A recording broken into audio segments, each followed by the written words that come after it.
Good morning, Commissioners. It's great to see you all here in our state capitol. Headed into fall. The trees are beautiful. Hope you took your allergy medication. I did. It's great to have you all here. I'm excited about the couple of days that we have planned. Just want to welcome you all. Welcome April Lopez, newest commissioner. Welcome. We'll go around the dais in a moment and give you the chance to introduce yourself and then hear who we all are in the world. Matt, thank you for your outstanding work, again, putting the agenda, all of the detail around the agenda together and coordinating with all of our presenters. Really appreciate the work that you do. Stacy Woodine, welcome back. Thank you very much. So Stacy is in the director's office and sitting in for Kristen this morning, who's not able to be with us today. So we'll be calling on you regularly to... Sounds great. Oh, you're so good. So welcome back. We've missed you. Nikki Sandoval, State Board member Nikki Sandoval is not able to be with us. And so Layla, State Board staff, will be here momentarily, and she'll be sitting in for Nikki and doing a State Board update for us. So, Matt, you want to start us off with the roll call? Sure. Michelle Andrews. Here. Mildred Brown. She's here. Summer Harding. Havania Hayes White. Here. Sarah Jocham. Here. April Lopez. Christina Mills. She's coming late. Gloria Perez Stewart. Here. Gina Plate. Here. Kayla Rodriguez. Kimberly Salmonson. Here. Barbara Schulman. Janine Topalian. Here. David Toston. Here. Steve Winlock. Here. Leanne Liebes. All right, we have a quorum. Fantastic. Thanks, Matt. Stephen, would you like to lead us in flag salute? I'd be honored. Please stand. Salute. I pledge allegiance to the flag of the United States of America and to the republic for which it stands, one nation, under God, indivisible, with liberty and justice for all.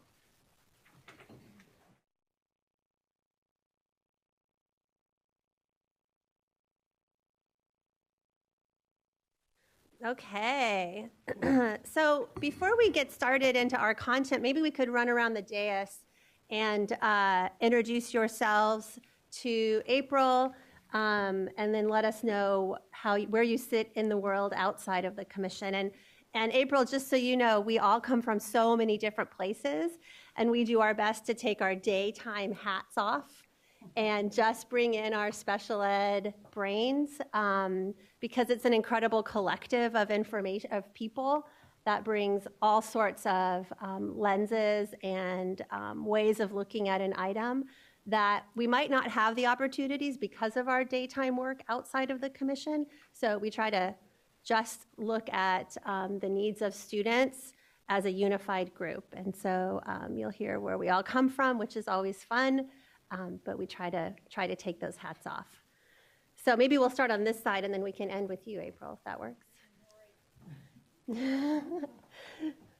Welcome. I'm glad I'm not the rookie anymore. So I'm Janine Topalian, and I work for Los Angeles Unified School District. I'm in psychological services as an administrator, as well as part of the California Association of School Board as the treasurer. And I actually am on the board for the Armenian prelacy schools as well, for the private schools. Nice. Hi, I'm Kimberly Salmonson. I've spent the last 18 years with Sanger Unified School District in various roles and responsibilities, and have just recently moved away from the district and am working with West Ed in their Center for Prevention and Early Intervention. I already introduced myself to April, but I'm Sarah Jocham, and I'm the Assistant Superintendent in Newport Mesa Unified in Orange County over Student Support Services. In that role, I also am the SELPA Director. We're single district SELPA, and I represent the district at those state meetings. And then I'm also the parent of 2 children a typical 18-year-old boy who left his mother to go away to college, but I'm not bitter. And then my daughter is 16 and she has special needs. Hi, April. I'm Michelle Andrus. In my day job, I am the special education coordinator at Granada Hills Charter High School. We're the largest charter high school in the United States. And my day can involve everything from a tremendous number of IEP meetings to non-public school placements and things like that. So that's what I do in my daily life. Nice to meet you. Michelle.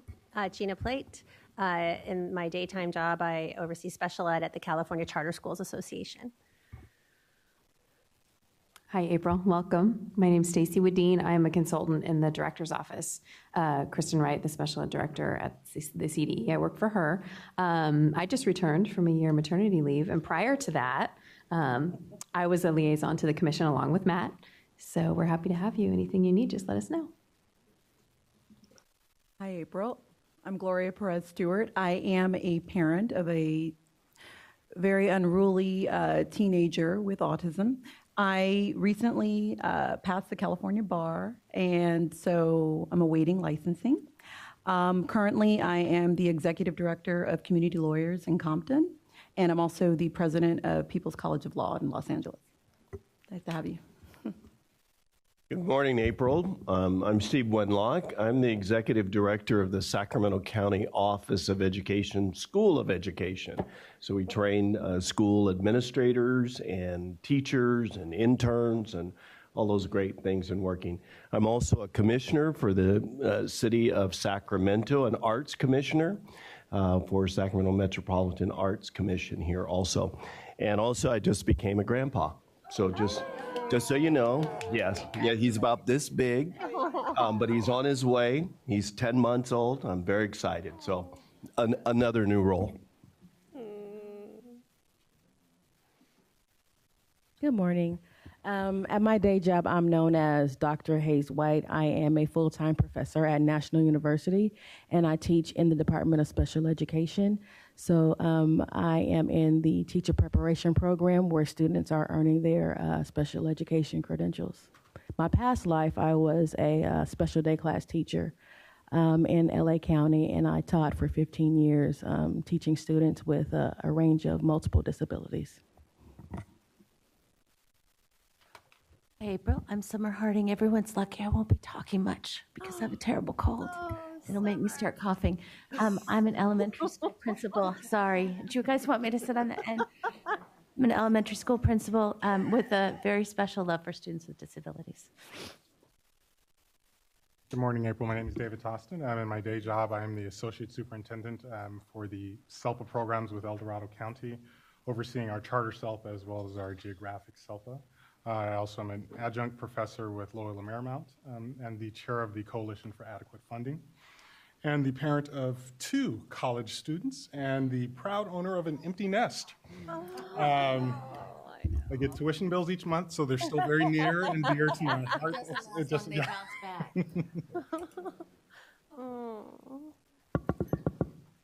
I hope I'm never an empty nester. I always say that, but I might regret those words. Well, good morning, everyone, and thank you for such a warm welcome. A new grandpa, a new attorney, a new mom, and so much wisdom here at this table. I'm just honored to be here, and you won't hear much from me probably because I just want to be a sponge. And right now I'm very interested in learning all the acronyms first. Just a little about me. I am my hat at home. Besides being a mom of 3, I am going on 21 years running a sports rehab center. So they know me as Dr. Lopez. And so it's really nice to take that hat off for today and tomorrow. I'm also a mother of a 15-year-old freshman daughter who has Down syndrome, who's also autistic. And she just became the first cheerleader at El Dorado to have a special needs. So it comes with its challenges, but I'm looking at it from watching her at homecoming on Friday made it all worth it to me. So, and to our family. I also have a 13-year-old I don't need to say anything more about having a 13-year-old girl, and I'm learning a lot. And I have a 10-year-old son also. So my husband and I had our children a little late, so it's keeping us going, keeping us on our toes. Been married 20 years, and husband is a 33-year veteran of the Orange County Sheriff's Department. He's actually the union president there. So I also sit on the new board member for Special Olympics, and so I'm very, very much interested in seeing some schools having some unified sports programs, and so that's kind of the area that I really enjoy.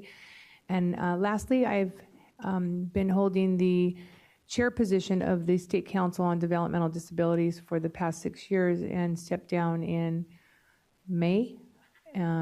So I learned a lot there, and I'm excited to be here and continue learning and giving to our community and our schools. So thank you again. Great. Thanks, April. It's great to have you. And Mildred's back.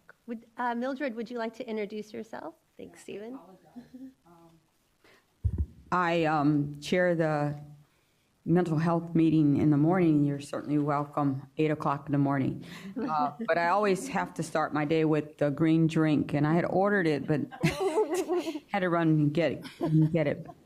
My past life, I was I am a retired SELPA director and assistant superintendent from Mount Diablo.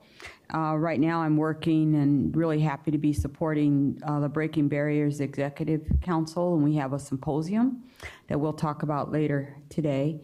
I'm also one of the SPP TAP TA facilitators for significant disproportionality, and I work in about 5 districts this year. Oh, thank you. Well, good morning. Good morning. Great, thank you. All right, moving down our agenda. So you'll remember when we put in place our committees, we also put in place an Operations and Planning Committee, which is the leadership of the other committees come together with Michelle and I to talk about just the commission as a whole. What are items that are popping up on the agenda that we need to make sure that we're coordinated on? What are some ideas for future agenda items? So we held that meeting this morning. We talked about we thanked Matt for all of the reading materials. If you did not have a chance to make it through all of them, I know you did, but in the event that it was so much info that you have forgotten some of the details, we will be doing an overview of the Children's Bill of Rights. And hopefully, we have an incredible opportunity coming in front of us with a new administration and an opportunity to help the new administration understand the purpose and function of the commission as an advisory body to them, that this body is made up of experts in the field that look through many lenses at the work, and we'll be talking in our committees about how we want to make that introduction and what some of the language that we want to use in that introduction. And so we focus on the language in the Children's Bill of Rights as a grounding document or a way to start that conversation. We also talked about our student commissioner. Leanne has been with us for 2 years and has now transitioned off. She was unable to make it today, but thank you to Christina and Michelle and Matt. We have identified a few new students to be interviewing, and we should have new folks in place by February. Later today, we'll be talking about the Goal Award, and then we'll be talking about a few other committee items and upcoming, again, as we have a new administration coming in, we also have new legislators coming in. How do we want to make sure that they are acclimated to the work that we're doing, and we ensure that they see us as the advisory body to inform them on all things relevant to students with disabilities. So thanks to the folks that got here this morning to talk about those details, and I look forward to the meeting today. Michelle, do you want to run through our agenda and let folks know what we have planned? Sure. So I'm going to channel Barbara and just remind everybody that we don't use acronyms, or at least the first time we're going to use the full term, and then we can revert to using acronyms. I'm the worst offender on that, so I'll do my best as I go through this. The first thing we're going to hear about is the update on the development of California's accountability system from Cindy Kazanis. I'm personally looking forward to that a lot. And then following that, we'll go to the curriculum, frameworks, and instructional resources update from Stephanie Gregson. And the focus on that is inclusive curriculum and frameworks, ensuring that each and every student is provided access to grade level curriculum. Next, we'll go to an update from our meeting this morning with Mildred on mental health subcommittee. We'll have lunch, which is a good solid hour and a half. Are you sure about that? 12:05 to 1:30? I think that's to allow us time to go over on the other subjects. And then we'll come back and we'll meet we'll have the California Curriculum Collaborative presentation about ensuring high quality curriculum for all schools.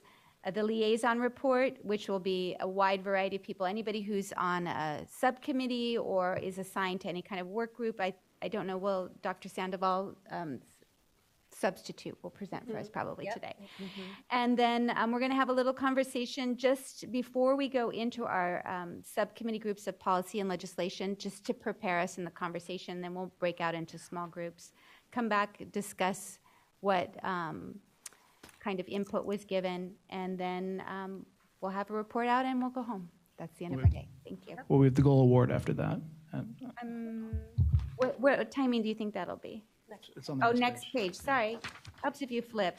Yeah, and that you'll hear from me on, because I was working on that. So we'll be looking at a different rubric and ask for some feedback on how to adjust that so that everybody can be on the same page in terms of judging all of the wonderful applications that we get. Thank you. Yeah. On that note, just because none of you have been able to look at the goal award rubric, it's item 9 in your packets. And if you have time today, maybe during lunch, it might be a good idea to look over that. Perfect. Thanks, Matt. And commissioners, there's so much that goes, I mean, I know we've talked about this, that's so much that goes into putting this agenda together and the work to make sure that these are meaningful discussions. And just so many of you that have jumped in to that work, whether it's the leading the committees, whether it's owning the bylaws, whether it's owning the goal award, whether it's running a committee, just really want to say thank you. That this definitely feels, the energy of this team, I can definitely feel and appreciate, and our influence is a reflection of how engaged everyone is. So just want to say thank you. All right, so let us then, let me ask, are there any questions, announcements before we jump in? All right, let's start with item number, is it really number 10? No, that was, sorry, that's tomorrow. Item number 1. So I'd like to welcome Cindy Kazanis and Jenny Singh to the podium. And like Michelle said, this is an item that we do have standing on the agenda, but definitely appreciate the opportunity to hear directly from you guys and answer our questions. Appreciate you engaging us on students with disabilities specifically. So welcome. Thank you. Thank you very much for the invitation. I am Cindy Kazanis. I'm the Director of the Analysis, Measurement, and Accountability Reporting Division. I'm getting a little bit of an echo. Okay. So Jenny Singh, who directs our Academic Accountability Unit, will co-present with me today. But for those of you, I think there's some new faces, right? So those of you that are new faces, just bear with us. You're more than welcome to ask questions along the way, because we did not, we're starting off on probably a little bit higher level than we normally would, because we have presented several times, and as Gina mentioned, this is a standing item.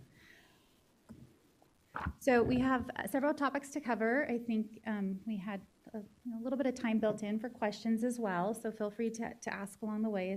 It's a smaller group. We will be talking about the certificate of completion, which we've been working on with our special education division, how to incorporate the participation rate and academic indicator. We're also going to talk a bit about identification. We haven't brought in this topic to you of late because we only do it once a year. And this year we're bringing in the requirements under the federal law, which is identifying schools. So we'll walk through that for you as well. And then I'm talking about the rollout of the dashboard. And instead of showing you slides like we did last time, we're going to go to the live site, which you can't get on because it's password protected because we're still working on it, but we want to be able to show off some of the functionality of it and how it's changed since we provided you the slide deck at your last meeting. So with that, let me introduce the certificate of completion issue.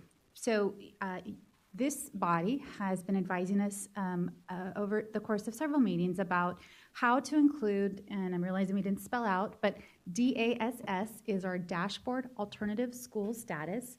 That is our schools that serve our most high risk or high needs students. So there often are special education schools that fall into this category.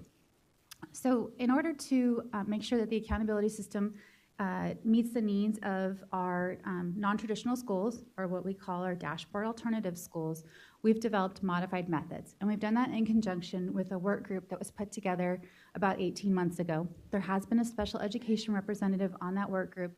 And to date it was, I'm going to forget Heather's last name from San Diego, Selpa. Thank you, Define. And she just got replaced by Jim Adelaco. Anderson, thank you very much. So with that in mind, we have always had, or at least tried to have a presence of a special education perspective in the room. There are also charter school providers like Sciatech who provide, of course, credit recovery to older students, definitely in the 19, 20, 21-year-old range. We have county officers represented who are looking at court and community schools. So with that in mind, they have provided feedback on how to look at the graduation rate for these alternative schools. And what we've come up with is a one-year graduation rate. So we're only looking at really the grade 12 of that student population. And what the State Board of Education has adopted in this is allowing for additional measures to show that you've completed requirements. So unlike the rigid four-year cohort graduation rate, which only allows for the standard diploma, we're now able to bring in things like the California, the Chesapeake, which California High School Proficiency Exam, so I think that's the acronym spelled out. There's also the High School Equivalency Certificate, so our GEDs or HiSETs is the acronyms that are used for those certificates. The Adult Education Diploma, we provide an opportunity for early graduates in our alternative schools to get credit. And then the thing that we wanted to talk to you about today, the issue is around certificate of completion. So Kristen Wright and her colleagues and Gina as well have been providing us some feedback about leaving their certificate of completion in there as a standalone, because as a standalone, we have learned that not all districts or schools apply the same requirements for a student to get a certificate of completion. And what Kristen has emphasized is that they really should be focused on the students that are taking the California alternate or are eligible for the California alternate assessment, so our severely cognitively disabled student population. So with that in mind, we are proposing to bring back this measure for consideration to the State Board of Education, but we also wanted to get your opinion on it because we want to make sure that your voice is heard. So we are proposing that a couple of things. I'm going to bring up the next slide, but this is a nice overall introduction to the graduation rate indicator. So actually, it was only in July that the board approved their certificate of completion as a standalone for that one-year graduation rate. And as I mentioned, we did get stakeholder feedback, not only from our special education division, but also an equity group who was concerned that there wasn't these guardrails in place. So with that, I'm going to jump into a long-term solution because I think this would be fantastic as we think big. And so Kristen has encouraged that, and she is very interested in pursuing legislation this coming year. We obviously have a new superintendent coming in, and this new superintendent needs to set the priorities for the department. But I think Kristen is very persuasive, and we will be right behind her to make sure that this is a priority of the new superintendent. And I know that she wants to would be working with you all to develop the state-defined alternative diploma. And that diploma is really can can be very powerful because students that receive it would be counted at the same level as a student in the four-year cohort. So, with legislation, of course, if it's signed into law this coming year, it wouldn't take effect until the following January 1st, so January 1st, 2020, assuming everything goes well. And with that in mind, the earliest we'd be able to bring those rules into the dashboard and start giving out diplomas is at least 2020 or 2021. So just thinking about implementation, it is very long-term, more than 1 year. So our short-term solution, though, because we do recognize that this has been a concern that keeps getting raised, is to actually revise the criteria. So in working with our special education division and working with Shiloh, we have put together the following proposals. Students are under the age of 20. In order to count, they must be eligible to take the California Alternate Assessment. Eligible. They don't actually have to take it. We want to make sure that there's an eligibility piece there. If students are 20 or older, they would be automatically counted for the certificate of completion. And part of that is due to the change in the test assessment and trying to follow students after they've left the K-12 system and are no longer in CalPADS. So as I mentioned, this is a short-term solution. We would think about it at least for the next 2 years, depending on how quickly the legislation could be approved for the alternative diploma. So this slide talks about the limitations. The California Alternate Diploma was given the first time for the class, or rather in the academic year of 2015-16. So we, with the graduates not taking these exams as juniors until the class, or for the classes of 17 and 18, they really didn't have the opportunity to take that exam as a junior. So as I mentioned, the Special Education Division worked with us to provide some information they had on students who were eligible at a student group level, rather an individual student level, on who had taken the California Alternate Performance Assessments. So we do have, we're able to bring in that data, and we are going to show you the data here on this next slide. So these are the students who, were awarded a certificate of completion and are enrolled at a dashboard alternative school status. So that is, again, an alternative school, and that they've met the grade, which is grade 12, and an enrollment requirement. So there's a certain amount of days they need to be enrolled in order to get credit at that alternative school for completing their requirements. So this is a very smaller number. So I'm right off the top. I think statewide the numbers for students earning a certificate of completion is more along the lines of around 5,000 or more a year, but this is a narrower group. We're only looking at students that are graduating who are enrolled at those schools, those school types, which is about 1,000 schools statewide, and have met the business rules of grade and enrollment. So for class of 2017, we had 1,062 earning a certificate. The students that were under the age of 20 were 283, and those that we were able to determine were eligible for the California Alternate or the California Alternative Performance Assessment was 104, and so the number of students really was very heavy on the side of students who are 20 or older. And with that in mind, with these guardrails in place, you've now held accountable the population. So the population then shrinks down to 83% being eligible to be considered for accountability purposes of being a graduate. Does that make sense? You want me to stop? Steve, yeah, let me just check and see if folks have questions. Steve, did you have a question? No. Michelle has a question. Great. So I have some clarifying questions. I just need to ensure that if a student is, for example, in a non-public school and they earn or they complete the CHESP, they do count as a graduate. Is that correct? The non-public schools are not part of the dashboard alternative. Okay, so alternative schools, then maybe I need a better definition of what that is. Is it for all students who do not receive a diploma because they're on the alternate curriculum? No, these are students enrolled, and I believe that Sacramento County has one or two of these schools, and we've brought the list before. I didn't bring it with me today. Steve, do you remember, Wenlock, do you remember the name of that school?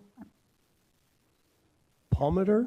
Are you talking about Palmeter? Yes. Uh-huh. Yes. So locally, it is a school that primarily serves students with disabilities, but it is not a non-public school. It is a So it's like a continuation school that has a special education program dedicated for students with an IEP?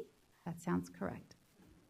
Maybe we could pull out the definition. I know at one of our meetings, we went through the definition of what comprises one of these schools. Matt, maybe if you wouldn't mind pulling that up. Yeah, and it's, I think there is ed code around it, and then there's also additional measures that the state board adopted that are maybe up from A through K or L. There's a lot of different opportunities. So students who are pregnant or parenting, there's quite a few pieces in there, but non-public schools are not part of this definition. So just as a person who works using placements in charter high school, I don't have access to those schools. My access is to give them a potential placement at a non-public school.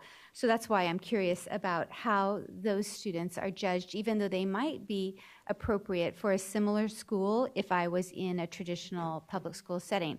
So concerned about that. And then flipping over, in terms of the short-term solution revised criteria for certificate of completion, we are only talking about students who are at one of those defined schools in terms of counting a kid who is on the alternate curriculum, they take the Kappa or the new CAA, but that won't count as a grad for a traditional high school that is serving that student with intellectual disabilities on the alternate curriculum, or That is correct. This criteria only applies to our dashboard alternative school status schools, the DAS schools, because under ESSA, the Every Student Succeeds Act, we are not allowed to count anything but a traditional diploma for the 4-year cohort, which is one reason why we want to pursue the alternate diploma, because that will change that for comprehensive or traditional schools. We'll be able to count them as graduates as well. So and prevent the pressure of having to put a student in a school that really, we could meet their needs in a traditional school anyway, right?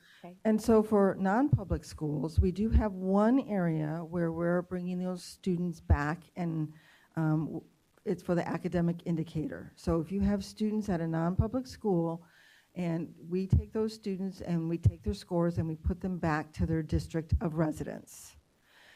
The only place we're doing that right now is for the academic indicator. We're in conversations with staff in the special ed division about applying that sort of rule to all of the state indicators, but that's not going to happen for the 2018 dashboard. Okay, I appreciate that information. And then my last question is just in terms of either graduation rate, AB 216 kids who are on the real limited credits because they're foster, homeless, or in the justice system, do they count as graduates in either system? So they will count as graduates in the DAS system. For foster and homeless, the criteria is that they have to be in the DAS school for 30 cumulative days. And I know there's the juvenile court piece, and I believe also students from military families. We don't have that data incorporated for the 2018 dashboard. We'll do that for the 2019. So if those students are at the schools for 90 days or more, they'll be counted. But if it's less than 30 days, they won't be counted. Got it. Thank you so much.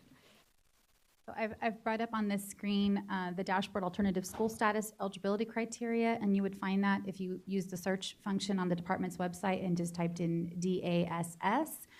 So you can see that Education Code Section 52052D defines these schools as continuation, county or district community day, opportunity, county community, juvenile court, California Education Authority, Department of Juvenile Justice, and then county-run special education schools. The other pieces that were picked up that are a lot of charter schools have applied for. I think we have over 100 charter schools that have applied to participate in this alternative school status, come into being because of these other criteria. So I'm just going to throw out some examples here. There's quite a few of them, but if they're serving at least 70% of their student population falls into one of these categories. So expelled students, suspended students for more than 10 days in a school year, recovered dropouts, habitually truant, students that are credit deficient.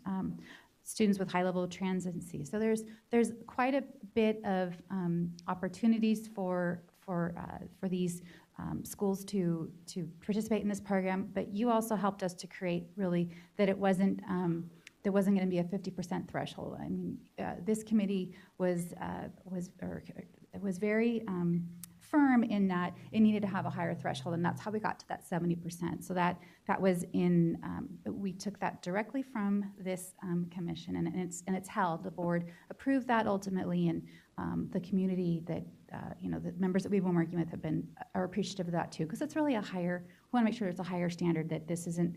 We're not sending students to these schools inappropriately or incentivizing bad behavior. Mm-hmm. So with that, I'm going to move back to power. Cindy, one more, sorry. One more, yes. Just one more clarification, please.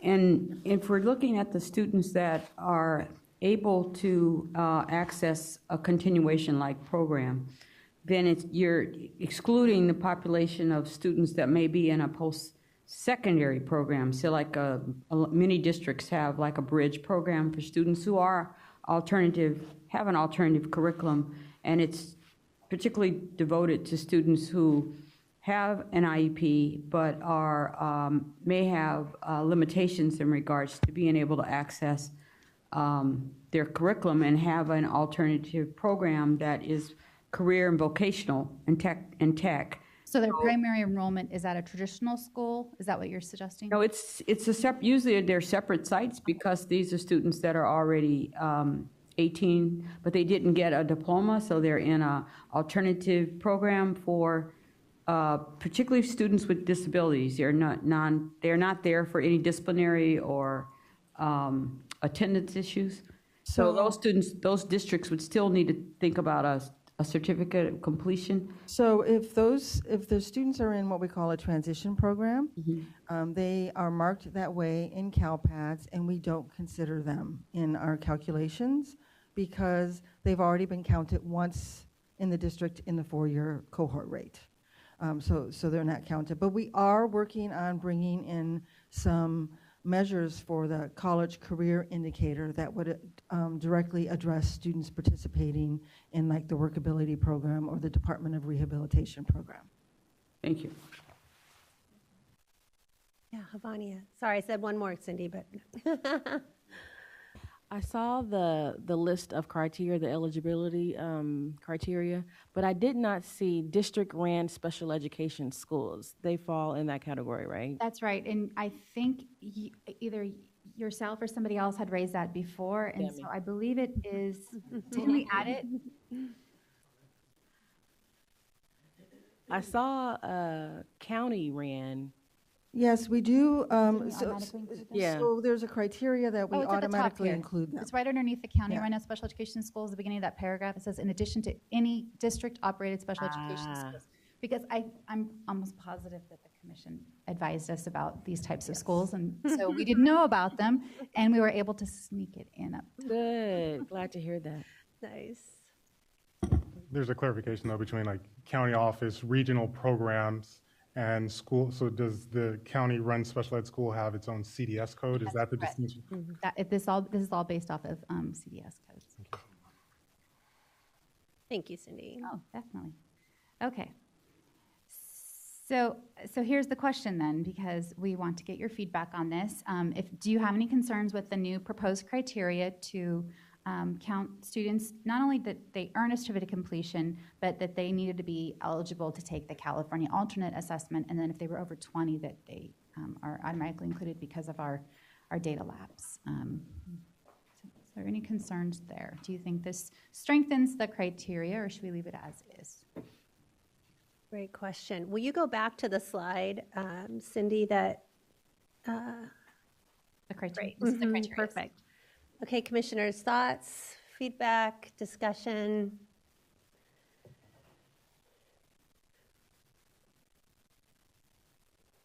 As folks are formulating, go ahead, Stephen. In the overall counting of where students are as far as graduation, will this now be included as a part of the, for a whole district when they're looking at graduation rate? So this is specifically for accountability purposes. And so when we look at the graduation rate for accountability purposes, we will incorporate this rate in that one. But if you were to look at DataQuest depends on the 4-year graduation rate. Right. So it doesn't, the 1 year wouldn't count. So, we have data, we use data for different purposes. And so I think the one thing for accountability is we're able to do some modifications that we wouldn't normally in the 4-year. We still do have to report to the federal government how many students finished their diploma with a standard diploma in 4 years. So that is another piece. But specifically for accountability, you're correct. Great, thank you. Yes, Vanya. So this certificate of completion will be counted as a diploma? It will be counted towards the 1-year graduation rate, not as a diploma, because that's not what it's called. So it's currently in the metric. What we're suggesting is adding additional criteria so that it's not just you receive their certificate. You had to receive their certificate and be eligible to take the CAL. That's the guardrails that we're putting in place. And they will be counted as a graduate? Yes. As a With a graduate. certificate of completion, not a diploma? That's correct. I have one final question. And just, Havanya, I think it's just data collection purposes. It's not that they can go on to a, community college and transfer to an AA degree. But I just need some help understanding why non-public schools aren't counted as alternative schools. I really do. I'm sorry. Can you help me? Jenny's our expert on this. Well, we have, in the past, under the old accountability system, it was only based on academics. So we did have programming in place to bring back students who were non-public schools and bring their scores back and hold the district accountable. This was done because we felt it was very important. The district is responsible for those students, and they should be held accountable for their performance. If they're not doing well in a particular setting, they may want to consider whether they should be placed in a different setting. We've been building this new accountability system very fast and very quickly. We just didn't have the time to sit back and think about, should we be bringing students from non-public schools and assigning them to the district of residence for the other indicators. And so we are starting that conversation with staff in the special education division, and we're going to have that conversation with our alternative task force members. But that's probably not going to be implemented, maybe not until 2020. But we are going to be having those conversations. I think it's really tricky when you're talking about charter schools as well. So that's been a little bit of a problem that we've been trying to. I know I'll get that question. That's why I just want to be able to give the right answer when I hear it, but I appreciate it. Thank you. You're welcome. Yes, you. When it's reported out on the dashboard, will it be a separate area versus the graduation rate 4 years as one? It will not. And actually, I can show off that functionality. If you don't mind me using our local school district, Sacramento, and I just wanted to let you know we have new pictures on our webpage. And yeah, it's really sweet. Kristen gave us some feedback on our selection, so we were really excited about that. Okay. So we're going to use Sacramento City. Sacramento City is, of course, top 10 as far as size for their population of students in the state. So we're going to delve into graduation rate. This is the dashboard look and feel that will come out in December. This is all 2017 data, so I'm not showing you anything that we don't already know or haven't already talked about. So for graduation rate, again, we've moved away from our pie logo to this gauge. They're orange on the graduation rate. You can see because the arrow points towards the orange and it has also the word orange underneath it. You do not see it say 1 year graduation rate or 4 year graduation rate. And in fact, I think, hopefully they haven't updated it. We will remove the words 4 years of entering to be more generic. But you will not see, and maybe this isn't the best example because the dashboard schools are brought in this fall to the dashboard, but it will look and feel the same. So we're trying to make it so that we don't have a separate system for alternative schools. They're actually combined. They have the same look and feel for their dashboard as a traditional school would. So there will be some language in our technical guide, actually a lot, to support the technical pieces of it and how things are rolled up and those kinds of things, but it won't have a different look and feel. So this is the students, just to give you just a full view. For Sacramento City, they are in orange, and they have actually quite a few subgroups in the orange, but in the red they do have students with disabilities and two or more races. And students with disabilities is one of the reasons why they are in differentiated assistance.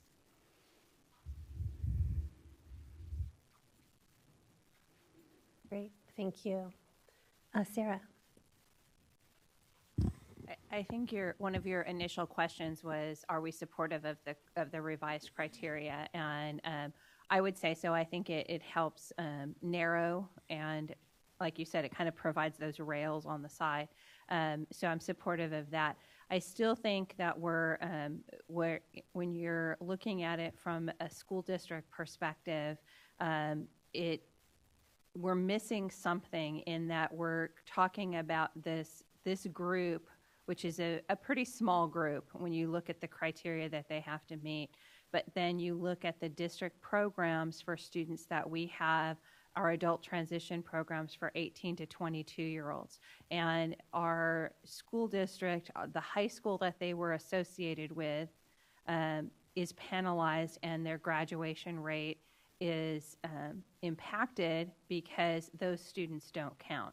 So I think that, this is one topic, and I don't want to mix the two, but I think we're still missing the boat on not figuring out how students in a traditional transition program can, because otherwise what it's going to tell my district is during that, move these kids all under your continuation school and they'll count as a graduate versus being in your adult transition program. And people play games like that because the community at large doesn't often understand the nuances of your graduation rate. So I just wanted to kind of bring that up. That is very helpful, and I do have to say that our task force members keep reminding us of that, and that's part of the reason why we did have those eligibility requirements as far as not only the grade, but the number of days enrolled, and there can't be a gap of enrollment of more than 30 days, and they have to be there at least 90 days, so they're not sending them there the last 4 weeks of school. Mm-hmm. The other thing that we haven't mentioned that I should is that for traditional schools, we're also looking at a fifth year seniors. So we will be reporting on that for the fifth year graduates, rather. So I think we have a new name for it, but I keep forgetting what we've decided. 5-year graduation rate. All right, 5-year graduation rate. And when we met with a group, the transition group statewide, there was a lot of excitement around that there would be credit given to students that stuck around, districts that provided those opportunities for students to complete their requirements in that fifth year. So that is something that we're exploring. We will be reporting out on that information in the dashboard this fall. There will be no impact, though, negative or positive to a district, because we haven't figured out the policy considerations, because the federal law has some nuances that we need to be cautious of when we go down that path. So we'll definitely bring that piece back to you all as we start to explore that option. Great, thank you. Okay, so we still have some more, and I'm cognizant that Stephanie is right behind me. So we do have a couple more topics, and some of these are meaty, but we'll trudge through them. We really wanted to focus on certificate of completion, which is why we put it first. But we also wanted you to be aware of things that we thought would be of interest to you, which is the first time under the new federal law that we are now incorporating participation rate into the academic indicator. So, of course, we do have our academic indicator has, prior to this dashboard, has been called distance from level 3. We are changing that language to make it more parent-friendly to distance from standard. We are required to reduce a school, a district, a student group rate for the academic indicator if they don't meet the participation rate of 95%. So, students need to be tested. They need to be given the opportunity to test. Of course, we don't get to take any considerations for parental waivers, but for medical emergencies, there are some pieces there. But we've actually been pretty successful statewide in hitting that target. We've also been successful statewide in hitting the under 1% threshold for the California alternate assessment. So, overall, the state is testing students. There are pockets somewhere students are not testing at that rate. So just to give you a bit more information on this, we do have to do a calculation in which we look at their whether or not they took English language arts, mathematics, and then the same for the California alternate assessment, and determine whether or not the school district and then at the student group level, they've met that 95% participation rate.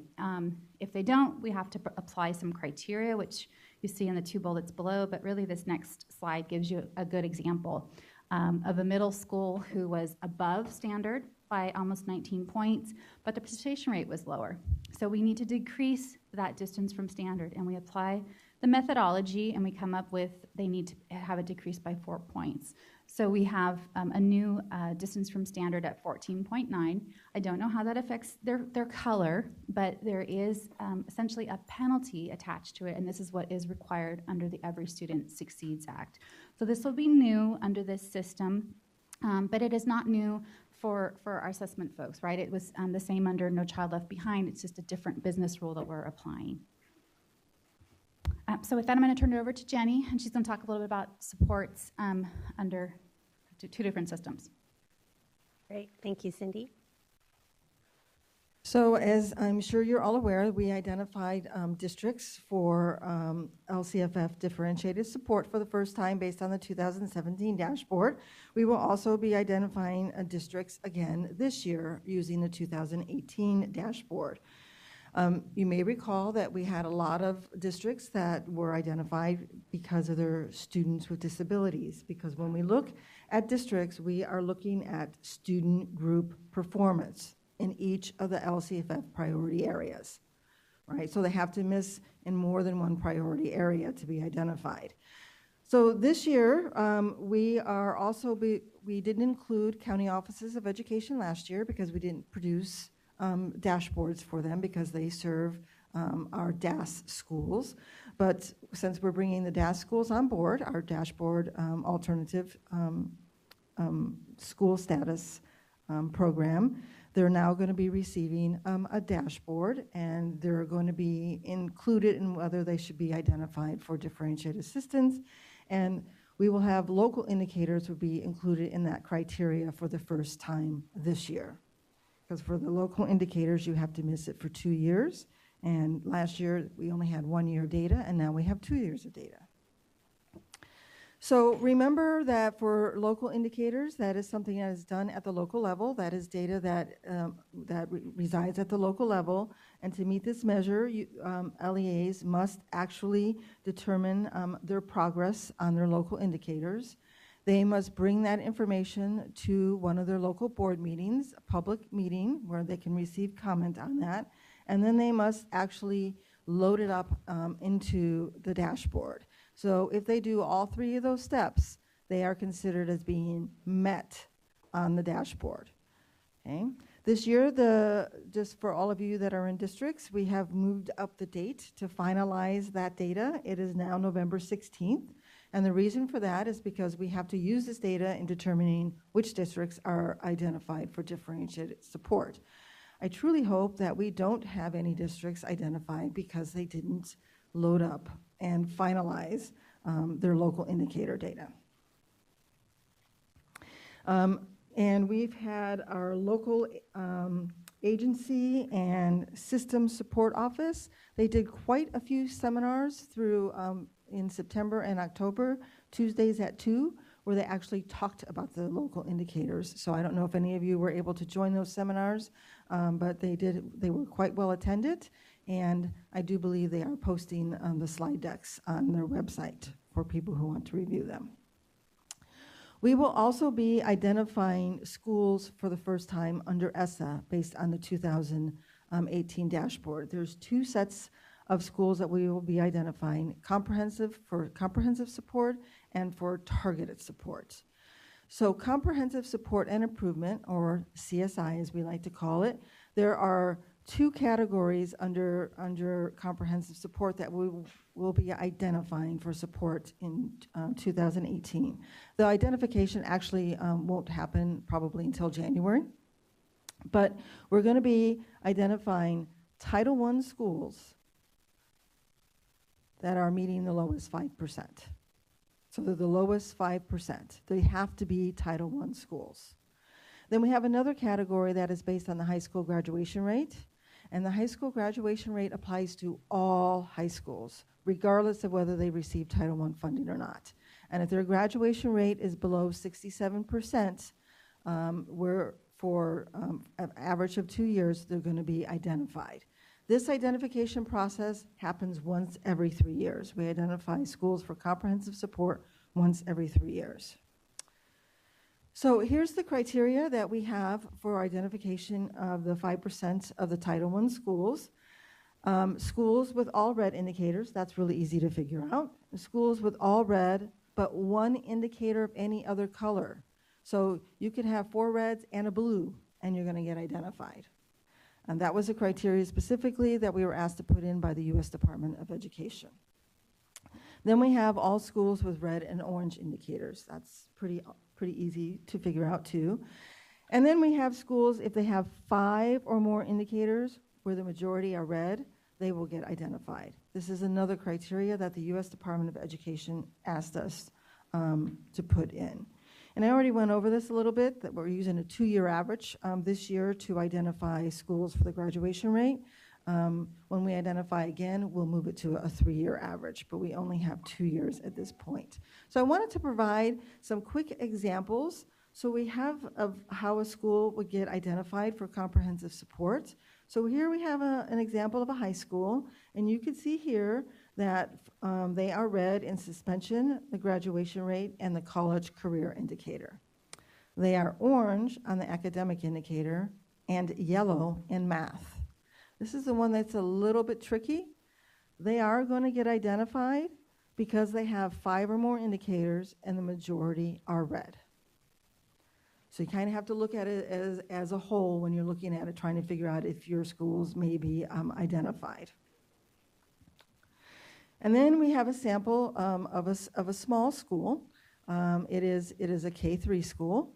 And they were red on the suspension rate and red on chronic absenteeism. And although they only have 2 indicators, both indicators are red, so they will get identified. So if you only have 2 indicators, you're still subject to identification, and that's the important thing that we want to get across in this example. Probably this school, they're a K-3, they didn't have enough students to get an academic indicator. They had less than 30, but they did have enough students for suspension and chronic because it's based on cumulative enrollment in K-3. Okay, targeted support. Targeted support, we're going to look at schools with 1 or more student groups that for 2 consecutive years meet the same criteria that I just reviewed with you. So we're going to use the data from the 2018 dashboard and the 2017 dashboard to identify schools for targeted support. So here we have an example, because this is based on student groups. So we're looking at 2 years of data at the student group level. Comprehensive support is based on all students at the school. Targeted support is based on student groups. So you can see here when you're looking at all of these indicators for 2017, they're either red or orange. And the same is true for 2018. They're either red or orange. So they will be identified for targeted support because they meet that criteria of all red or orange for 2 years. So important to know that it could be one student group that meets the criteria in 2017 and a different student group that meets the criteria in 2018. Doesn't matter. They met the criteria for 2 years. Okay, I'm going to ask Cindy to come back to do the rollout. Yeah, Jenny, before you leave, can we ask a question? Yeah, thanks so much. Mildred? So the comprehensive support and improvement for those districts, they would have to be Title I. for the targeted data for the student groups, they have to be Title I or is this all schools? It is all schools for targeted support. Okay, so then you're talking about the subgroups for the targeted support, and then comprehensive is all of the schools would have to be, all of the subgroups for those schools would have to be in red. No, we're not looking at the subgroup performance at all on comprehensive support. We have the overall school performance that includes all students in there. So it's very possible that you may have many subgroups in red, so the school's overall performance is red, but you could still have one or two groups that may be doing yellow. So we're just looking at the all students' performance at the school. Thank you. Other questions, folks, for Jenny before she leaves? Okay, thanks, Jenny. So similar to last year with the operational rollout of the dashboard, we will start a rolling preview for local educational agencies, a private preview rather, in November, right after the board meeting. The board needs to take several actions in addition to the certificate of completion on cut scores and a couple of technical changes. So with their actions, we will be able to start rolling out these measures. I gave you a preview of how the website was working, so I won't go back to that.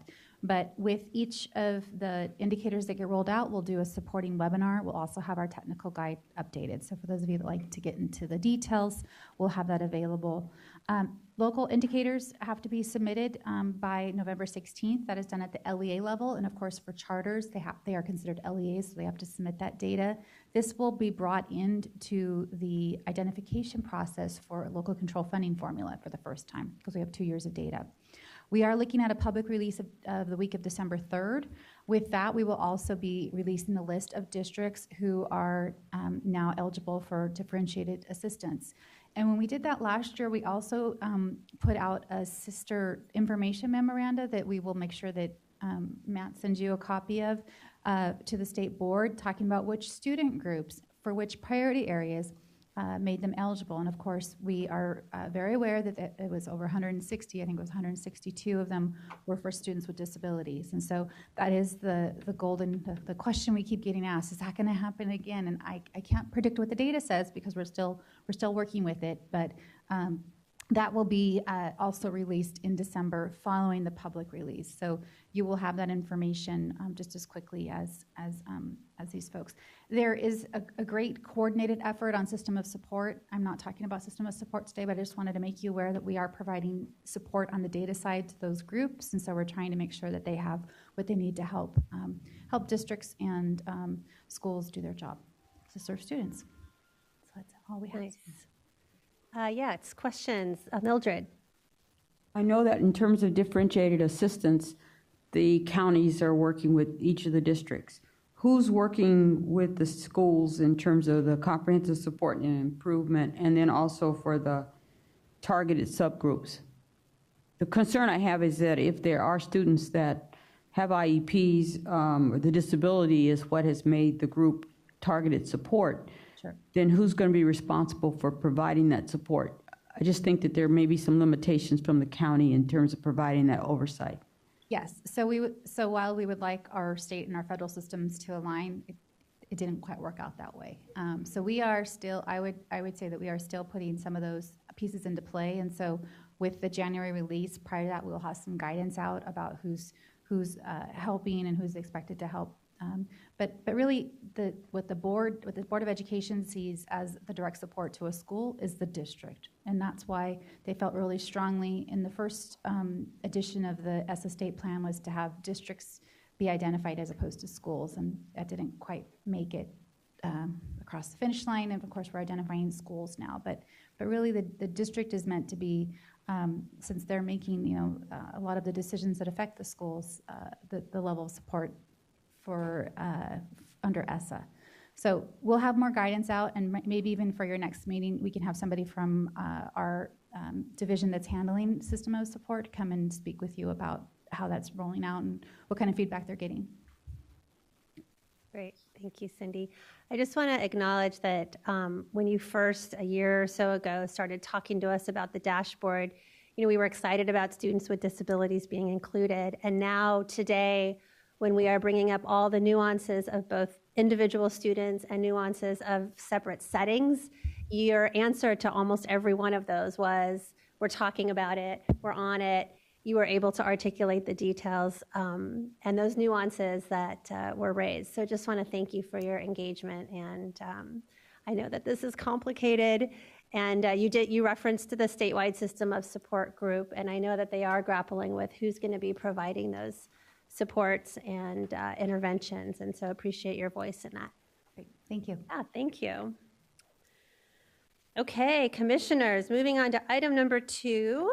This is the curriculum framework and instructional resources update. So I'd like to invite Stephanie Gregson, who is our Director of Curriculum Frameworks and Instructional Resources here at the CDE. So welcome.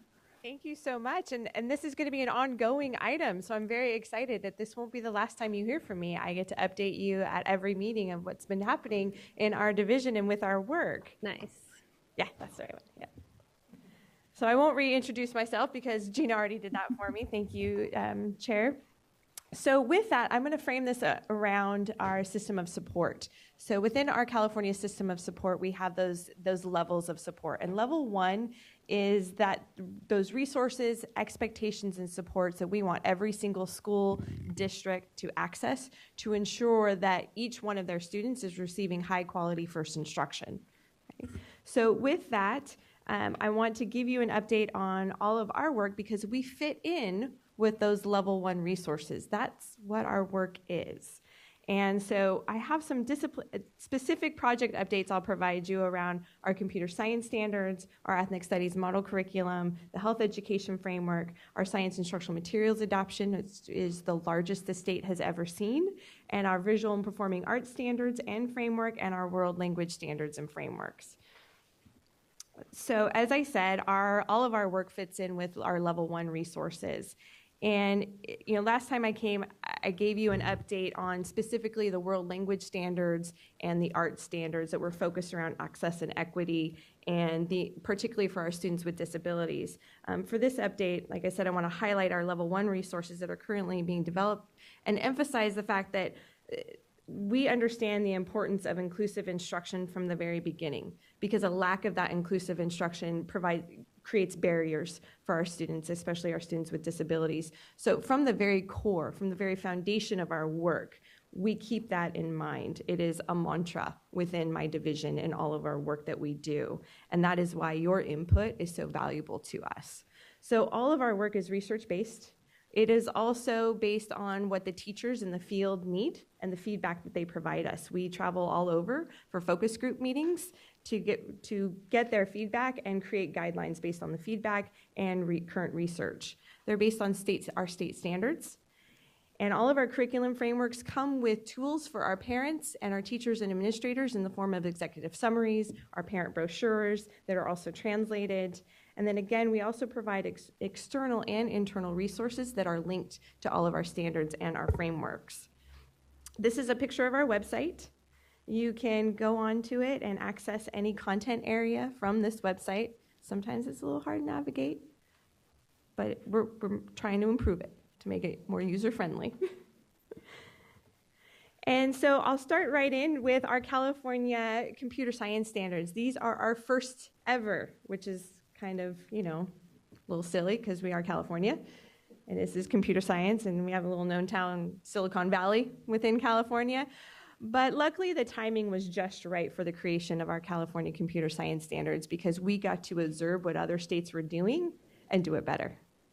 So we're quite proud of our computer science standards because they do provide an inclusive environment for teachers in order to ensure that every student can have access to computer science standards, especially in our elementary grades. The computer science standards are integrated within all of the content areas. They're showing teachers how you can use computer science standards integrated with language arts and math and science. So it's not just an added thing, it's a tool of how you can help students access those standards.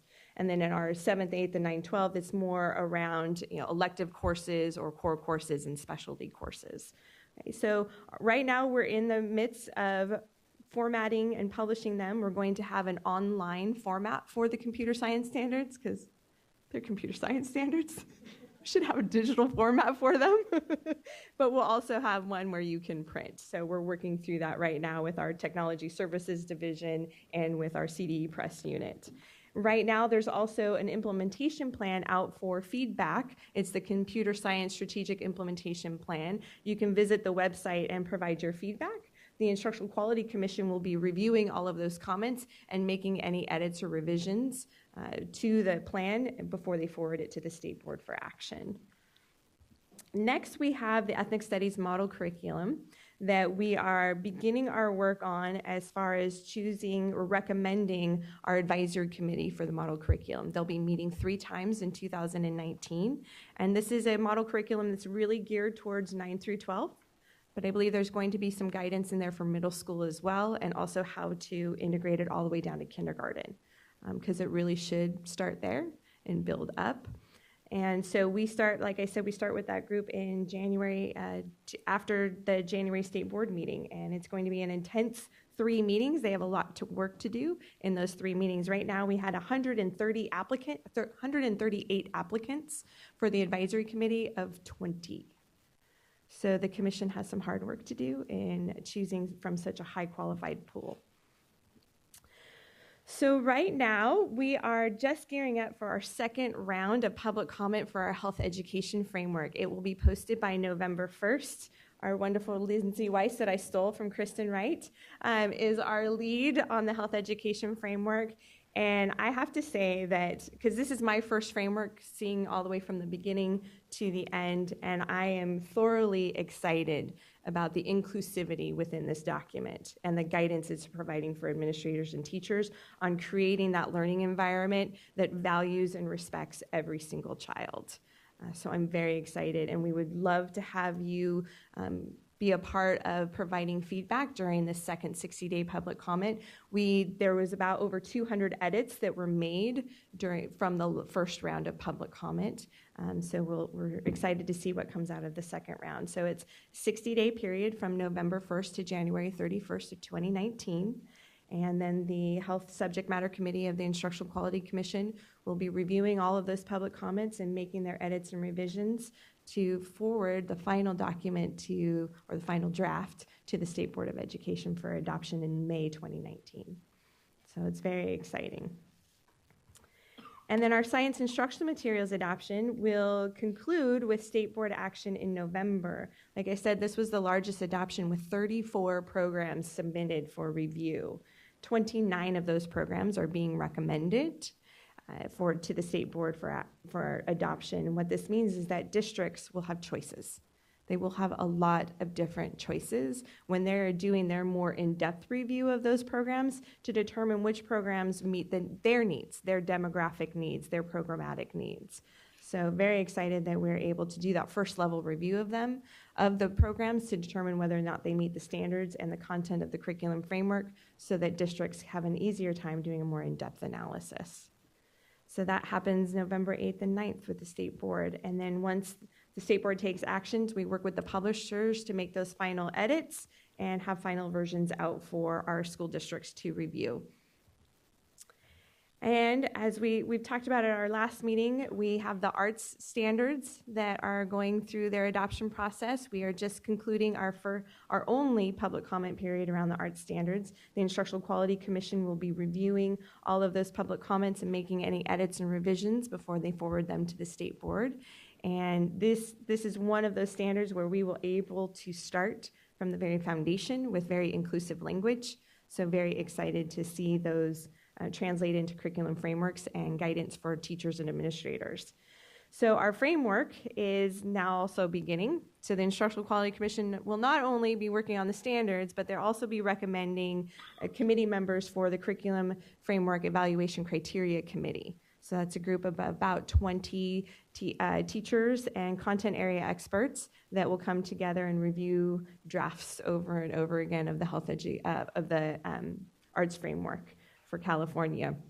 And we are expecting that they'll meet 6 times from February to August of 2019 before the Instructional Quality Commission will see their draft work. Okay, So very exciting. And our world language framework is on the same exact timeline. So February through August for my team is going to be very busy with 3 different advisory committee sessions. So we're gonna have a lot of fun, hopefully. The world language framework is on the exact same time frame as the arts framework.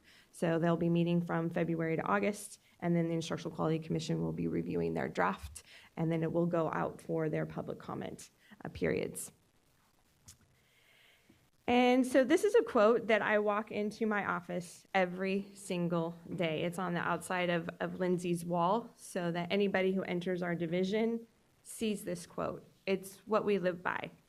It's what we feel is vital because our students are so important, and it's not our students that need to change.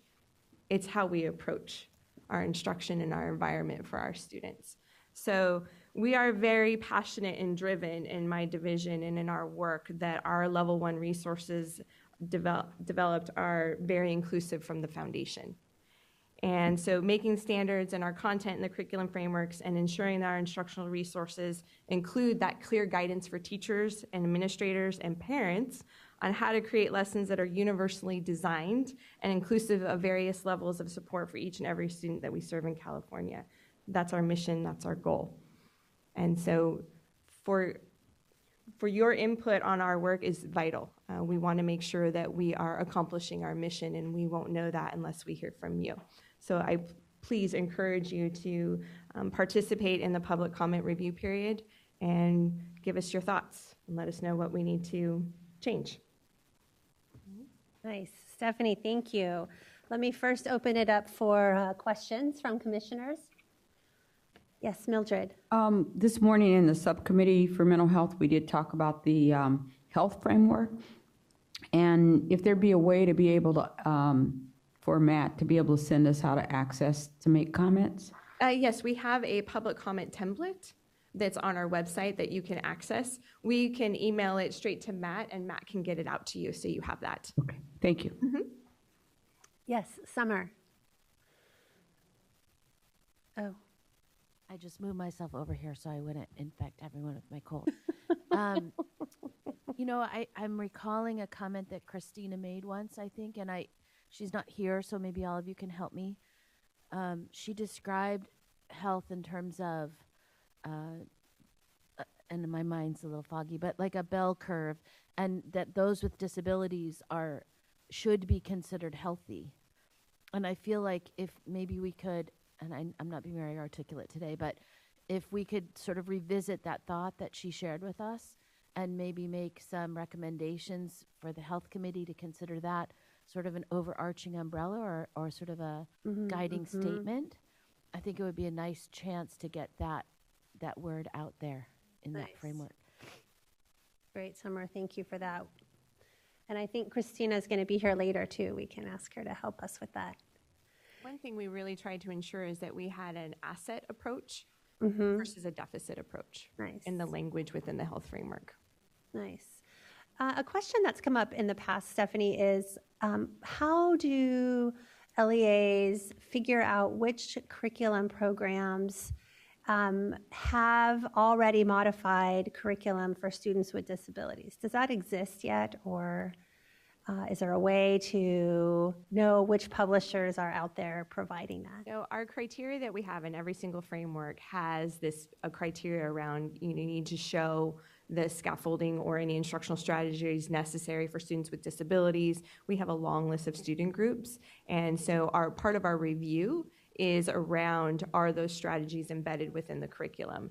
And so our reviewers determine whether they're there or not and make notes of that in their report of findings. Nice. Oh, that's really helpful. Other questions, commissioners? One question you might have is, how do you differentiate between 31, did you say? 31 different curriculum programs that are out there that were approved. How do you differentiate between all of them? And so I know that you've been working closely with the folks from Pivot Learning and the California Curriculum Collaborative to share with us a resource that we're going to hear more about after lunch. So I just want to thank you for your not only getting high-quality curriculum approved and through the process and creating the frameworks to go with it, but making sure we have curriculum that's easily accessible and find for our folks that are out there doing the work and need access quickly and want to be comprehensive in their search. And also the county offices of education have developed a toolkit for districts to do that deeper level analysis of all the programs that are out there. Very nice. It's exciting. Great. Well, thank you for being here. Thank you. Okay, commissioners, we are ahead of time. So nice job. I like to say, just remember these moments, right? So Mildred, we are moving our items around a little bit. Oh, no, we're not. You're next on the agenda. Is it okay to go ahead and start you early? Sure. Okay, great. Thank you. We had 3 people calling in and 7 people present this morning, 3 commissioners. In regards to the subcommittee, we talked about the fact that many of the mental health bills had not moved forward in terms of the sign-off, and many of them had been vetoed. But we're feeling that many more bills will be coming forward since it is considered to be a great need. The Cooley Bill 2083 was passed, which is an interagency partnership, which talks about breaking barriers and communication between all of the agencies. We heard from Seneca in that Emily called in, Higgs called in and talked about the fact that all of the work they have been doing in regards to supports for placements for students who had intensive needs had now been turned over to the committee that Kristen talked about at the August meeting, and we were going to ask her, what the next steps were for that meeting. We had a great conversation in regards to from Danielle Moley in regards to the therapeutic foster care model. Lots and lots of questions as far as how to access services, concerns in regards to education not being at the table as far as some of the counties, and how is that going to roll out as far as the actual therapeutic family-based care. So we're going to hear more about that in February. There was a concern that some of the 2 of the commissioners mentioned in regards to the training and the competency level for the training of the providers in these placements. Talked about wraparound services and therapeutic behavioral service as an intervention that some counties are using. Also about short-term therapeutic residential placement and the fact that, once again, there's still inconsistency across the state as far as what those placements look like. And Michelle registered in particular concern about communication with these homes to the schools. And that was, once again, education has been invited to participate in some of these meetings, but most likely not. We talked about breaking barriers, the symposium, and the fact that it's the 14th and 15th here in Sacramento, and that registration is still open. Elizabeth Estes was on the line, and she said that 200 to 250 people had registered, with 23 county teams attending, and that it looks like it's going to be a great 2 days. We did have Dan comment, Sacram, on the mental health framework, and I guess it'd be really helpful to know how his department is being chopped up, because that's what he was sharing at the end of the conversation, that he won't be with I think the student support division, but everyone was going in many different ways. And that's a concern from our group, because that department worked on all of the legislation for suicide prevention.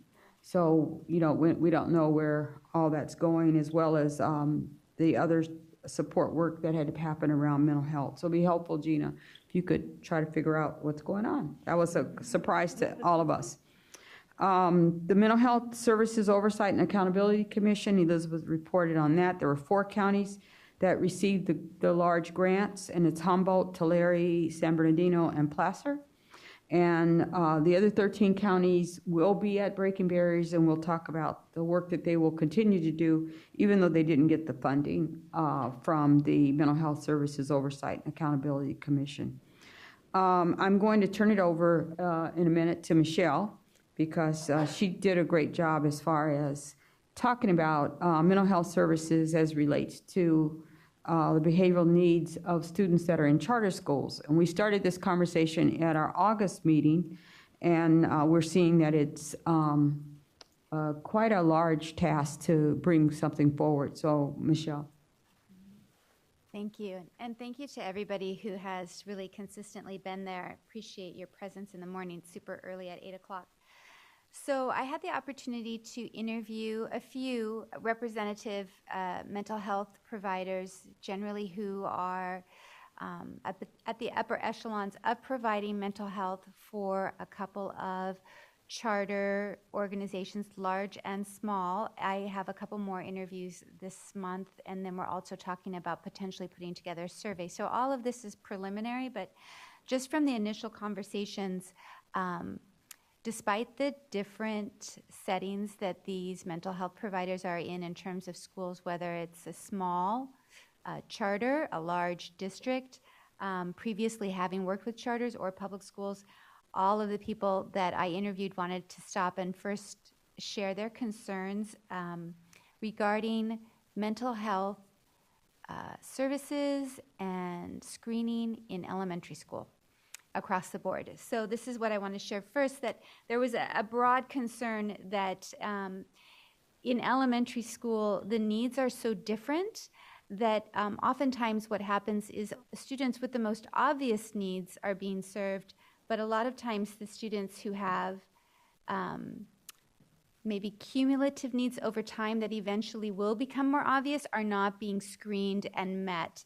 So they're looking for more guidance and training on early red flags that are specific to the youngest kids, and also developing more appropriate structures to intervene that might be different than a traditional counseling model, things that can be placed in the classroom or in the school setting, to take those smaller, quote-unquote, problems that can potentially signal larger problems down the line to work with them now. And they're also feeling like there's a lot of pushback, and of course all of this is time and money, that they're small problems, and so they don't want to wait for them to become big, because across the board these mental health providers are seeing that students who are exhibiting serious difficulty, whether it's externalizing or internalizing behaviors, later on, say 10, 12, 14, that they can go back and see the smaller problems. And so they're looking for more structures and help in dealing with those earlier problems.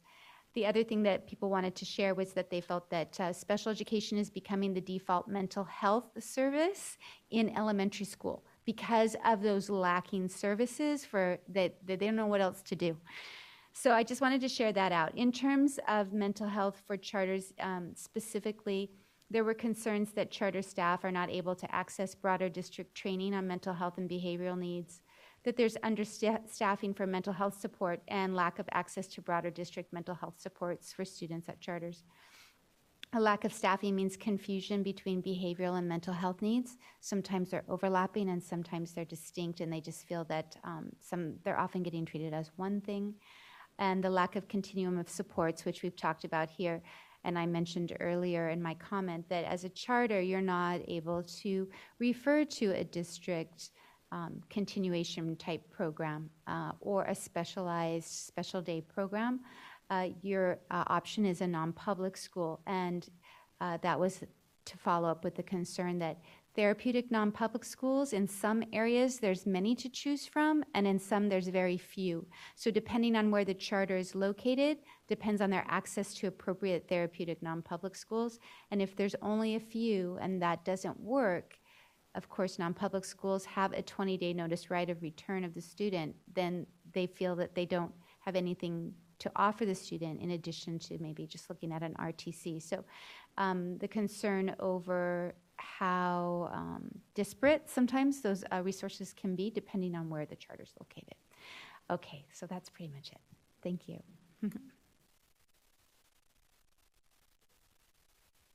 We plan on having Michelle come back, and she's going to work on a survey to continue the questions around this effort. Michelle's in LA Unified in a dependent charter. So how does that differ as far as dependent versus independent charters? That's what she said. We're actually an independent charter, Oh, you are? but we're part of the LAUSD SELPA. But in LA Unified, I did look it up. So LA Unified does have a charter SELPA, but there's only 10 school members. The other 275 charters in LA Unified are within the LA Unified SELPA at different levels of dependency. But we're independent, but we still are dependent on our SELPA. And I think that all charter schools are kind of feeling that. And I'm going to defer to Gina because she's the expert. I would just underscore, I mean, the comment you made about it really does depend on location sometimes, because there are a number of charter schools who I'm familiar with who have been able to create agreements with their local district or county office. And in some situations, it's not because the traditional side of the house is unwilling. It's we don't have any resources ourselves, so we can't expand and meet the needs of others. So I think you really are touching on a point of it. It really does depend on a number of variables that will allow access for different types of charter schools for services.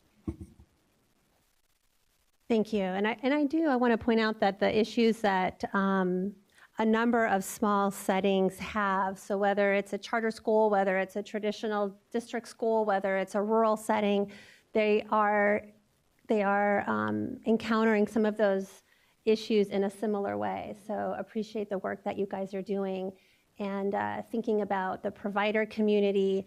I'm glad that Danny Mollet from the Alliance was at the meeting as well to help us think about, given some unique scenarios and structures that we have in the state, how are we making sure that the kids that need those services are getting those services? I just wanted to say, though, that we're talking about it as a problem, but we want to come up with some strategies and recommendations. But we first have to find out how big the problem is. Yeah, that's great. Thank you, Mildred. Maybe as we think, I know that you guys do a really good job of identifying your agenda for the next meeting before you even leave an existing meeting. So maybe before our meeting's over, we can further define that and make sure we get some folks here if you have specific questions. That would be helpful. Good? Okay, great. Yeah, Sarah. I think the conversation about group homes and the, what is it, STRTP or whatever is a, I don't even know what it stands for, short-term something. Residential. Okay, well, you all know, not me. But I think that that's a critical conversation because there are so many resources that those students need, and we got like a 6 or an 8 bed group home, and the amount of services that those students need and the revolving door for those student needs is just incredible. So I think the more conversations we can have about really what's the expectation on that STRTP to provide services, and then where does the school district or that entity fit into supporting those services and not being the one stop that has to provide all of the supports for those kids. I think that's important. Yeah, that's actually a really good point, Sarah. I think if we could add that to maybe the subcommittee as well as our agenda, because I know that a few folks at the last meeting raised the nature of the STRTPs and the impact that it's having on not just placements, but costs of placements. And so how are folks addressing that? What is the shift? You know, we had the presentation a couple of meetings ago, the shift, yes, based on legislation, but the shift in our state on how we're thinking about students in congregate care, and how do we, you know, bring all of them. I know breaking barriers, this is one of the biggest items on the agenda for discussion, is how do we bring all those entities together in order to better serve them and do it in a way that districts and LEAs are able to pay for. Well, I know we're not at this, at the point of talking about the next agenda, but that discussion, since we took so much time this morning, needs to really be a broader, bigger discussion, perhaps at a regular item on the agenda. I think so too. Great, thank you. I appreciate you guys bringing that up again. Other items from your discussion? Anything else, Mildred, Michelle? No, I know other folks were there as well. Okay. All righty, folks. We are ahead of agenda, so we're going to go ahead and break earlier. How does that feel, Matt? So I just thought we would maybe try to entertain the idea of doing item 5 right now, since I don't think we'll have any liaison reports. And then we can break, and then we can abridge the schedule based on that. But it's up Okay. to you. So I know that we do not have Dr. Sandoval, and we do not have Dr. Pan, Senator Pan, or Assemblymember Thurman with us at the moment. Are there any liaison reports that folks have, given different roles you are playing out in the world, or any other pieces of information that we should know that you've encountered as you've been doing your day-to-day work that's appropriate to bring to the commission? That was a long sentence, sorry. Yes, Summer. I'll just update on the assessment division and say Oh, that, love that, yes. that we meet monthly. Next month is December 5th, I think, is the in-person meeting. So if any commissioners has any question with regard to assessments that they'd like to share with me, send it to Matt, and I'll be sure to bring it up at that meeting. But I continue to appreciate their approach to all that they're doing and feel that they certainly are a good partner to us. Great, thank you. Thank you for your regular engagement and participation with them, Summer. Other folks, things that we should know that have come up in your day-to-day work? Okay. Sorry. Yes, Stephen, please. You know, I just wanted to bring forward the attention of the Student Support and Academic Enrichment Grant program that was just completed as far as the submission. And one of the areas that was focused on was the issue about well-being for students that had to be looked at. You had 3 areas, as you all know, probably in broader curriculum. I just bring that to the attention, but many of our districts wrote toward the well-being piece in the sense about looking at supporting students with a number of the issues that you've talked about, Michelle. So I know that these grants are going to be awarded as November 13th. It'd be great for us to have some information about what the grants were awarded that actually focused on the well-being of students, so we can kind of hear some of the issues that are being addressed and may be addressed through the grant that's there. You're all familiar with the grant that was sent out, the $44 million that is going to be used up among the state, but I wanted to bring that forward to kind of take a look at how many of our districts have and were awarded areas in the student support as it talks about the well-being. Very nice. It looks like you have a report there, Stephen. Can we have a look at that later? Sure. Well, this is actually the grant that we submitted from the Sacramento County Office of Education. In the area of arts education was our focus that we looked at for those. But as you know, there are 3 areas that you could do. Nice. Great. Thank you for raising that. Mm-hmm. Okay, other items, folks. Yes, Janine. So I have a question about the RTCs, and it's more about the parent engagement piece of the RTC, because for the last couple of years, I've noticed that a lot of the students who do end up in RTCs, the parents don't really participate in a lot of the counseling that they have to or show up or do, or there's a component to it where they have to at least engage or do something with the student. What ends up happening is the students end up going to the RTCs, and when they come back, the system is still the same because the parents have not done anything to be able to change that system in so many ways.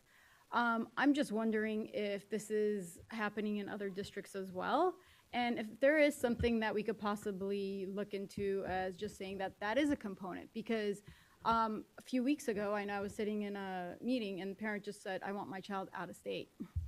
Just right out said, I want my child out of state to an RTC, and that's a huge thing. That's a huge component. And it's very revealing of the way, about the family system in itself. However, we should possibly maybe look into something that there should be a component that if a child does go to RTC, then there should be something, there's a contingency to it. Because the child comes back, but the system has not changed. So. Yeah, great. That's a great,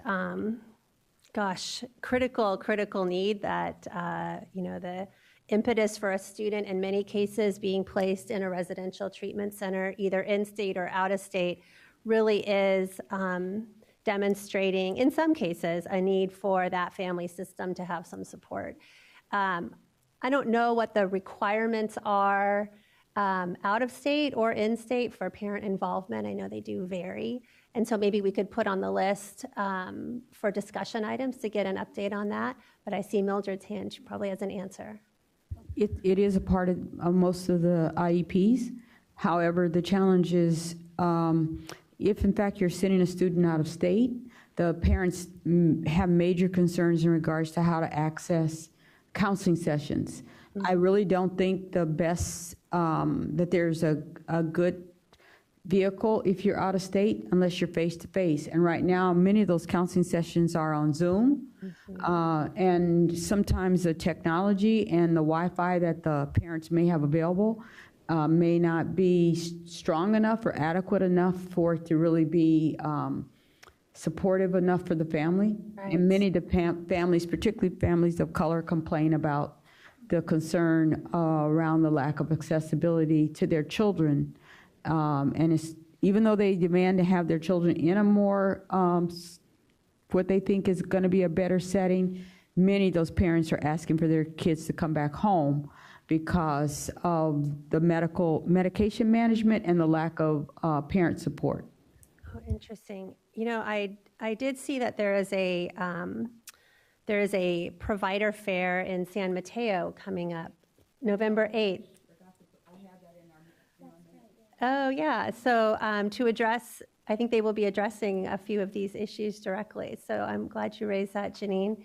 And we can definitely get more information and make this one of our items to talk about. Sarah? I think one of the, as we're talking about mental health and mindfulness and all of those things with students who are in residential treatment centers, one of the things that's key is that for the most part, this student has struggled for a long time by the time they get to a residential treatment center, and the family is tired. And if there's other children in the home, this student has probably been really hard on their family dynamics. So sometimes the family needs a break. They just, they've worried about this student for so long and had to do all of this that when they feel like their child is sent somewhere and they're in good hands at a residential treatment, they almost need a time to kind of regroup and maybe spend time with their other kids or do things. But it is something that we have also put in as a transition plan back. So if the family is choosing not to participate in therapy at the through the residential treatment center prior to that student coming back and transitioning back, that's all part of the plan. So I do think that we believe it's critical that students and families participate. Another concern is that sometimes it's not just the student who has issues. There's family issues. So the family can't participate. That there's mental health issues, throughout the family. So I think that there isn't a one-size-fits-all, but I think it'd be helpful to have lots of different options, knowing that the ideal situation is for parents to be involved in family therapy and being able to embrace the student coming back. But we've also found that even if it isn't the family, sometimes there's other people who are that surrogate family, and we look to them as well. Mm-hmm. Maybe as we prepare for another discussion on this topic, it would be nice to know which LEAs out there have some sort of parent expectation or parent participation expectation, just as a model for what that could look like as we think about this. Great, thank you, Sarah. Okay, all right, commissioners. Matt, let me check with you again. We are now ahead. How are you feeling about us breaking a little bit early? Feel great about that. Okay, great. I think we should come back at 1:30. Right. All right, commissioners, then we are going to break for lunch. We will see you back here at, Michelle did give away our secret that we have a little padding built in. But we will see you back here at 1:30. Okay, welcome back, commissioners. Hope you had a great break. It's great to have you. Nice morning. All right, we are now on item number 4, moving right along our agenda. Excited about the content that we have today, the rest of today. Item number 4 is part 2, if you will, of our curriculum discussion earlier today. So I would love to invite Elizabeth Mackey and Allison Carter to the podium while they're making their way. They are from Pivot Learning and the California Curriculum Collaborative, here to talk about a resource to help navigate the process of identifying curriculum. So welcome. Hi, Gina. Thank you. So I'm Elizabeth Mackey. I'm a program manager at Pivot Learning, and with Allison, we manage the California Curriculum Collaborative. And I'm Allison Carter. Thank you. I'm Allison Carter, also from Pivot Learning. We're going to get started. Yeah. Great. Awesome. All right. So I don't know how familiar you guys are with Pivot Learning. We're a nonprofit. We're based in Oakland. We have a 25-year history in California. And we work with mostly school districts, but that is ever expanding. And then Ed Reports. So our partnership for Cal Curriculum is between Pivot Learning and edreports.org. Ed Reports is a national organization, web-based reviews of instructional materials, mostly ELA and math, but they are now expanding into science. So what Cal Curriculum does currently, and again, this is expanding as we learn more about what districts, teachers, administrators need in California, and hopefully from you all today. Our goal is to help districts be aware of and have the tools that they need to adopt high-quality, standards-aligned instructional materials. Currently, our focus is in ELA and math. We're bringing in science as that list is coming out next week, 2 weeks, soon. And so how we do that is we provide instructional materials reviews on our website in partnership with Ed Reports, and we lay a California context and lens over that, so talking specifically about adoption in California, California-specific materials, those kinds of things. We provide grant-funded adoption and implementation workshops for districts and county offices. So we'll bring together groups of districts or work with individual districts at times to help them navigate the often complicated and very resource-intensive adoption and implementation process. We provide content-specific resources. As you guys probably know, every content area is unique and needs its own special set of resources. So we try to really dig into what's special about math, what's special about ELA, those kinds of things. And then we provide general guidance on, if we want to go off list as a district, like what do we need to know? How do we need to run our process to make sure we're assessing for the right things? It's a broad overview.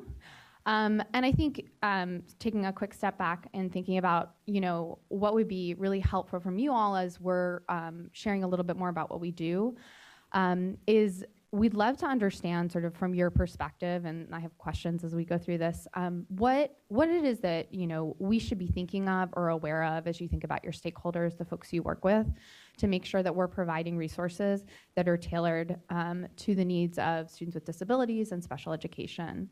So I think, if you all don't mind, would love to just start with a question of kind of, how do you all think about instructional materials in your work, and what rises to the top for you as really important or a priority? Go ahead, Michelle. Probably we have the same ideas. So are you asking, when I'm looking at curriculum, what do I like to see? Okay, so the first thing I like to see is that accessibility has been worked into it. So if I have the textbook online or materials online that a child who has trouble reading or may need something audio, I also like to have visual support too, so any kind of online component's a plus. In addition to that, I like to see that the idea of scaffolding and differentiation is built into the curriculum. It doesn't have to be the be all and end all, but it should give the teacher a jumping off point to think about their individual child, and sometimes that's very helpful. Mm-hmm. Awesome. I think for me, a lot of what Michelle was saying, I think the prep for teachers ahead of time, planning for all students, so that universal design theory of planning for all the students in the classroom, not making subtle changes or great changes after the fact for a few, but really designing their curriculum and using outside resources. I really appreciate when I walk into a teacher's classroom and I can tell that they're content experts because they're not just using one book. They are actually using a compilation of things. And you can tell that they've been thoughtful about the students in their classroom and how they may be accessing that. So I appreciate research and information around that when we're looking at instructional materials. Anything else folks want to share? All right, great. So that's super helpful, and it aligns with some of the feedback we're hearing about what's best for when we're thinking about English language learners as well, is not that it is something that's layered on or added on, but that it is embedded in the initial design of the materials, and it is a lens by which you're thinking about it as you're designing materials and then doing your instruction. So super helpful, thank you both. I think this is a really helpful frame, this idea of why this work and why now. As we have been talking to districts and administrators around California, people have really different entry points into curricula and instructional materials, really different questions, and what we have been trying to do is gather the most current research on the impact that instructional materials have, and why materials matter in this moment that we're in. And so sort of one of the first big strands that is coming out in a lot of recent research is that curriculum matters. You all know that.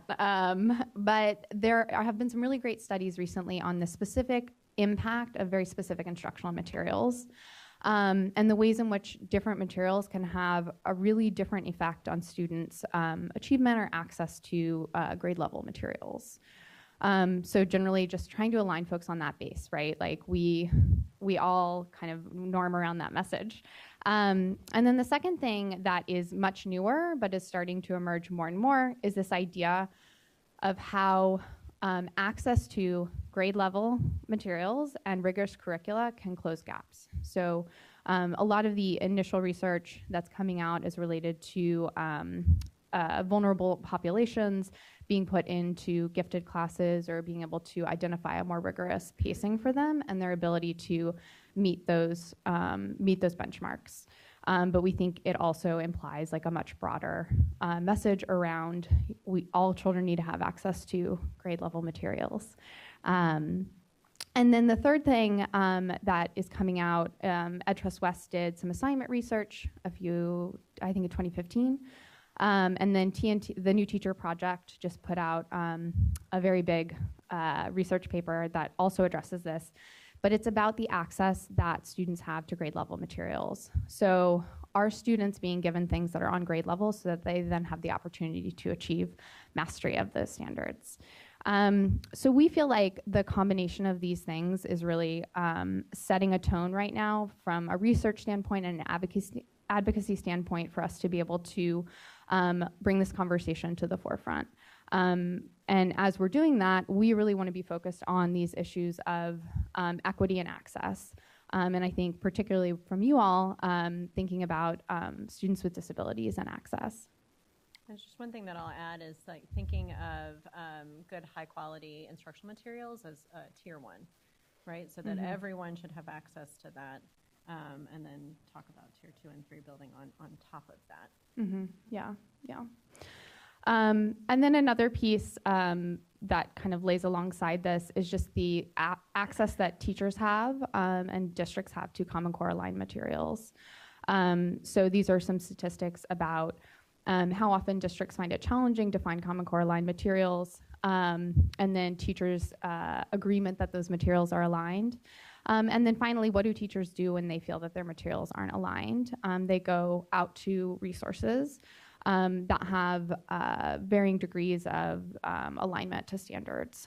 And they spend a lot of time doing this. They spend approximately 7 hours per week searching for resources, and then sometimes 5 hours per week or more creating their own resources. And so what we really want to focus on is helping teachers, districts put the time into delivering the instruction of high quality aligned materials and not putting their time into trying to develop those materials. Yep. And just also imagine that teacher by teacher is doing this. The experience in the classroom is going to be even more varied, right? And so it becomes even more of an equity issue. So in hearing all of this, I imagine some of this might be new for you all, maybe all of it's old news, which would be really exciting. But I'd love to know just what does this bring to mind for you all as you're thinking about students with disabilities and access, and what would be a priority for you to learn more about, or as we're talking to districts and teachers and other advocacy groups to prioritize for them. Can you go back to the data slide? Thank you. This one, or? Oh no, the one. This one? Yeah. I mean, as we're talking about one system and all kids being educated, or all kids being general ed kids first, and being in the general ed classroom, if teachers are doing this and they have one student that needs a significant accommodation or modification, they're already spending all this time trying to navigate their curriculum. How are they also having time to do it? Yeah, differentiate it for their one or two kids with significant disabilities. Mm-hmm. That's kind of staggering, actually. Mm-hmm. Thank you.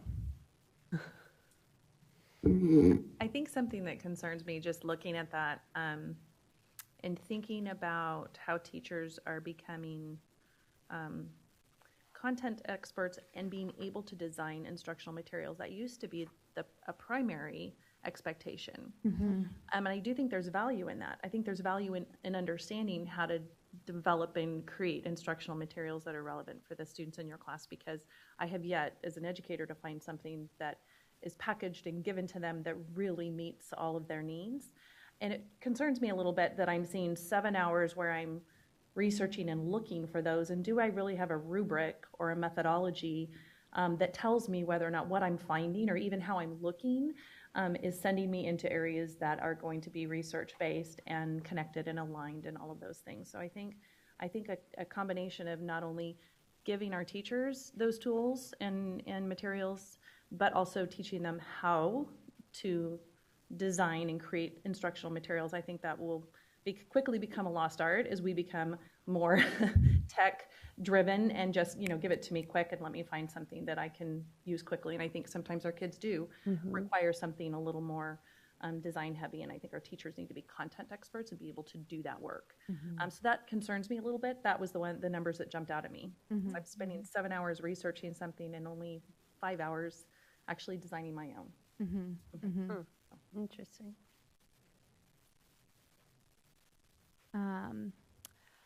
So just to give you guys a brief walkthrough of, so these are the things that are rising to the surface in this conversation around instructional materials, and this is what we are putting out, what we have put out initially, and then what we are planning on putting out in the near term. And so maybe, Allison, do you want to share a bit about what we started with in 2015? Yeah. So in 2015, so this is all grant funded. 2015, we received the first round of grant funding. We created this website that you see a picture of there, and started that with adoption.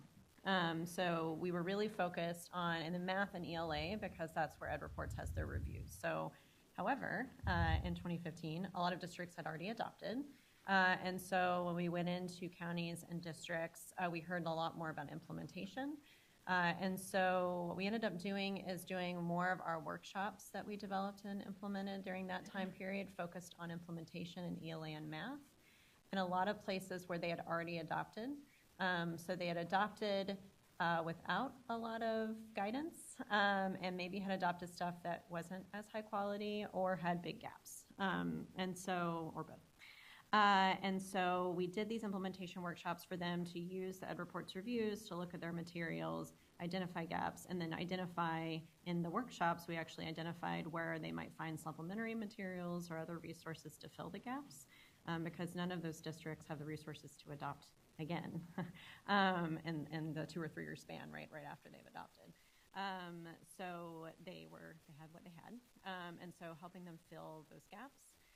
And then also think about training and supporting their teachers as well, because as I think probably everyone knows here, when you adopt materials, you get like 1 day of training at the beginning from the publisher, and then nothing else for the 5 years, 7 years. And so especially with turnover in that piece as well, also those teachers never got any training because they weren't there in the first year. And so thinking about that, also that ongoing support of teachers and implementation. So we really focused on that. The website was adoption. The work we actually ended up doing was implementation. And so in this new iteration of grant funding, we've added the implementation pieces to the website.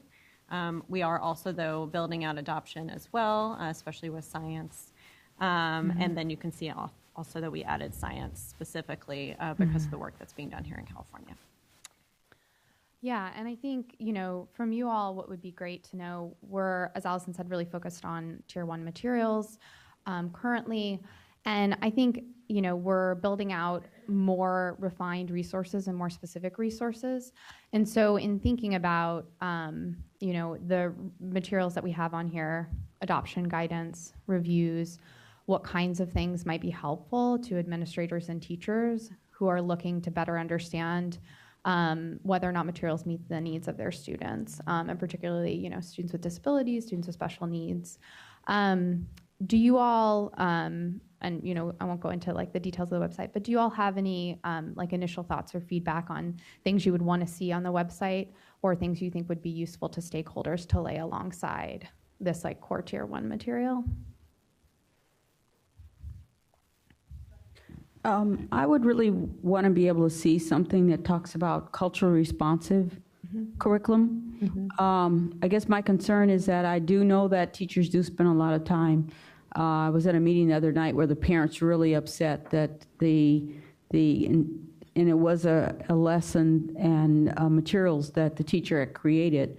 However, it was for the students that were supposed to be working on it. There were 4 African American students, and they were working on the value and benefit of the KKK. So it was evident that maybe I understand where she was trying to get to in regards to setting up that kind of a conversation with the students, but the parents took it definitely the wrong way and felt that it was totally inappropriate without having the guidance to protect the students in terms of their expiration. And this was 6th graders. So I just think that many of our teachers certainly would like to have some level of creativity to be able to create these, to deal with the lessons. But I think there has to be some kind of oversight around the notion of being responsible as far as responsive to students' cultural needs. My concern also is that many of the students that were on the dashboard where the subgroups were not just students with disabilities, but African American students, Latino students with disabilities. And I saw one little line that talked about addressing EL students. I didn't see anything else when I went on your website. Great, that's super helpful, thank you. Anything else that rises to the surface for you all?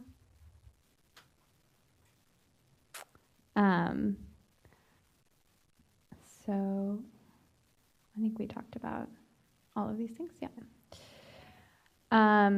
So the additional resources, Allison touched on these that we're providing right now, are workshops around these specific areas to county offices, districts, presentations to help build like awareness of and advocate for some of these issues, and then guidance to folks who are involved in the instructional materials work. we just touched on that. So that's sort of the very broadest brushstrokes of the work that we're doing. But I would say we love feedback and want to continue to improve what we're providing on our website and the work that we do directly with districts and counties to make sure that we're providing supports that touch all students' needs. So if you all have more feedback, please feel free to contact us. We love hearing from everyone. Great. Very nice. Thank you guys for bringing this information to us. Definitely appreciate it. Other questions, comments, feedback, thoughts? Now, you mentioned earlier that this was a free resource that anybody can go on and use. Mm-hmm. And does it take you to the resources or the curriculum programs that Stephanie referenced earlier? Like, can you search actual curriculum programs? So, yeah. Yeah, so the work that we did recently with Stephanie, we actually just completed it, was in our first round of workshops, we discovered that we needed more, districts were hungry for more guidance around implementation. And so we partnered with Stephanie to provide a general implementation overview, so guidance to, hey, this fits in with Tier 1 supports. As you're thinking about the statewide system of support, as you're thinking about the dashboard, like this should be in your list. And like here is a process that you can go through to think about implementation. And so this website kind of walks you through an overview of like how you might bring a team together, what steps you would go through, and then next week we'll be publishing a workbook that has specific, it takes you through each of these steps in depth, and it's very actionable. And then we also we started with math, and we provided some really specific math implementation support that touches on, these are common needs or challenges that arise within your materials. Here are some very specific resources aligned to math that could help you address some of these. And we're hoping to do that with ELA and science as well. And so the work that we did with Stephanie is focused very much on implementation. Yeah. Nice. Yeah, so you'll see here, like in this example here, like one omit the that. These were things that we were actually coming up in the workshops we were doing, right? Where the materials they brought to the workshops that they had adopted, and we were discovering things like that. And so all of this content that we developed with Stephanie was an attempt to kind of address some of those issues and other pieces that were coming up in those workshops. Very nice. Yeah, and then we'll be, in the spring, alongside Stephanie, we'll be doing workshops, hopefully across California, specifically around implementation. Yeah, and all of these resources are free. Our workshops are free, so feel free to share broadly with stakeholders and get out the word. And they can reach us through, our information's on the website, but also feel free to pass out our emails as well. Nice. April, do you have a question? Well, you may have answered my question because I'm kind of new today. I wanted to know, I heard grant, and then I hear that you're working with the districts. So I'm not sure what districts, maybe plenty of districts, but I wanted to know if all the districts had access to this, and I certainly would bring it back to my district, but and put it out there to others. Or even other states are even replicating this site for their own state. So it's open to anyone. Mm-hmm. Yeah, and the workshops it's just people reaching out to us. We're proactively reaching out to county offices and saying, hey, we're providing these workshops. Do you want to bring together a group of districts? But anybody who would like to take advantage of it, it's free and available. Yeah. Thank you. In the top right, this is the reviews page. So you'll see over on the left is the name of the materials, and then the green, so it's a Harvey Balls situation, green, red, or yellow. So that shows you the quality. In the right corner, you'll see the state of California. The outline of the state of California. So those are materials that are on the list. So this is an example of math. But you'll see once science starts up, we'll see that for science as well. Very nice.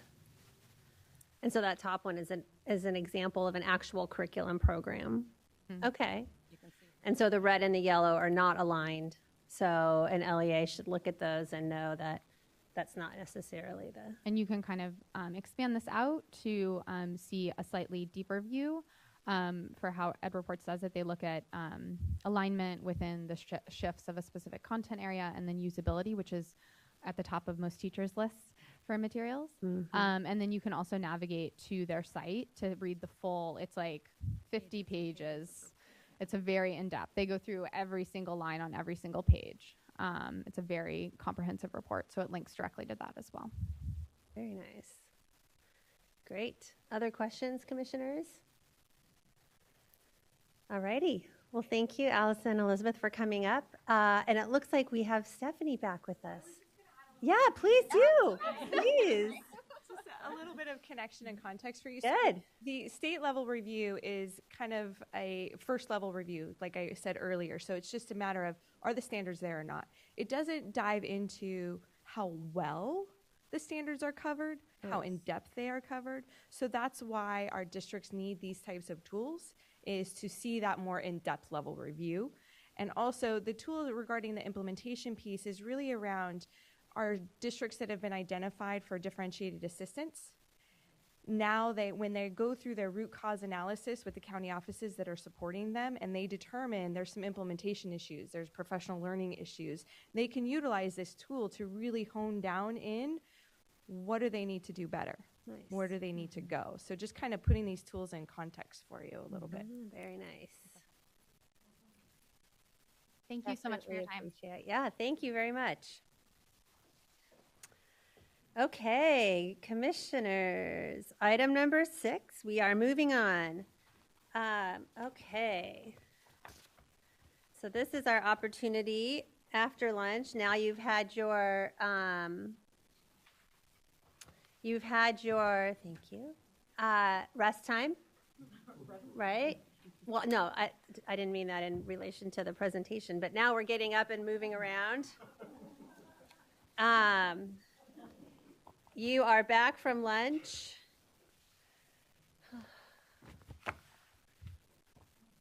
Now, we're moving on to item 6. So why don't you go ahead and pull out the materials in your packet. We are going to be breaking up into our committees. Yes, sir. The chairs have the packets for their committee hearings. Yeah. Thank you, Matt. So your fearless leaders have their agendas. We have a policy committee and we have a ledge committee. We ask that whatever you picked at the last meeting, you stick with the same one, right? Continuity of conversations. If you weren't here, decide what you're in the mood for, policy or ledge. Today, they're almost the same. So today, you're going to be going over the strategic priority document.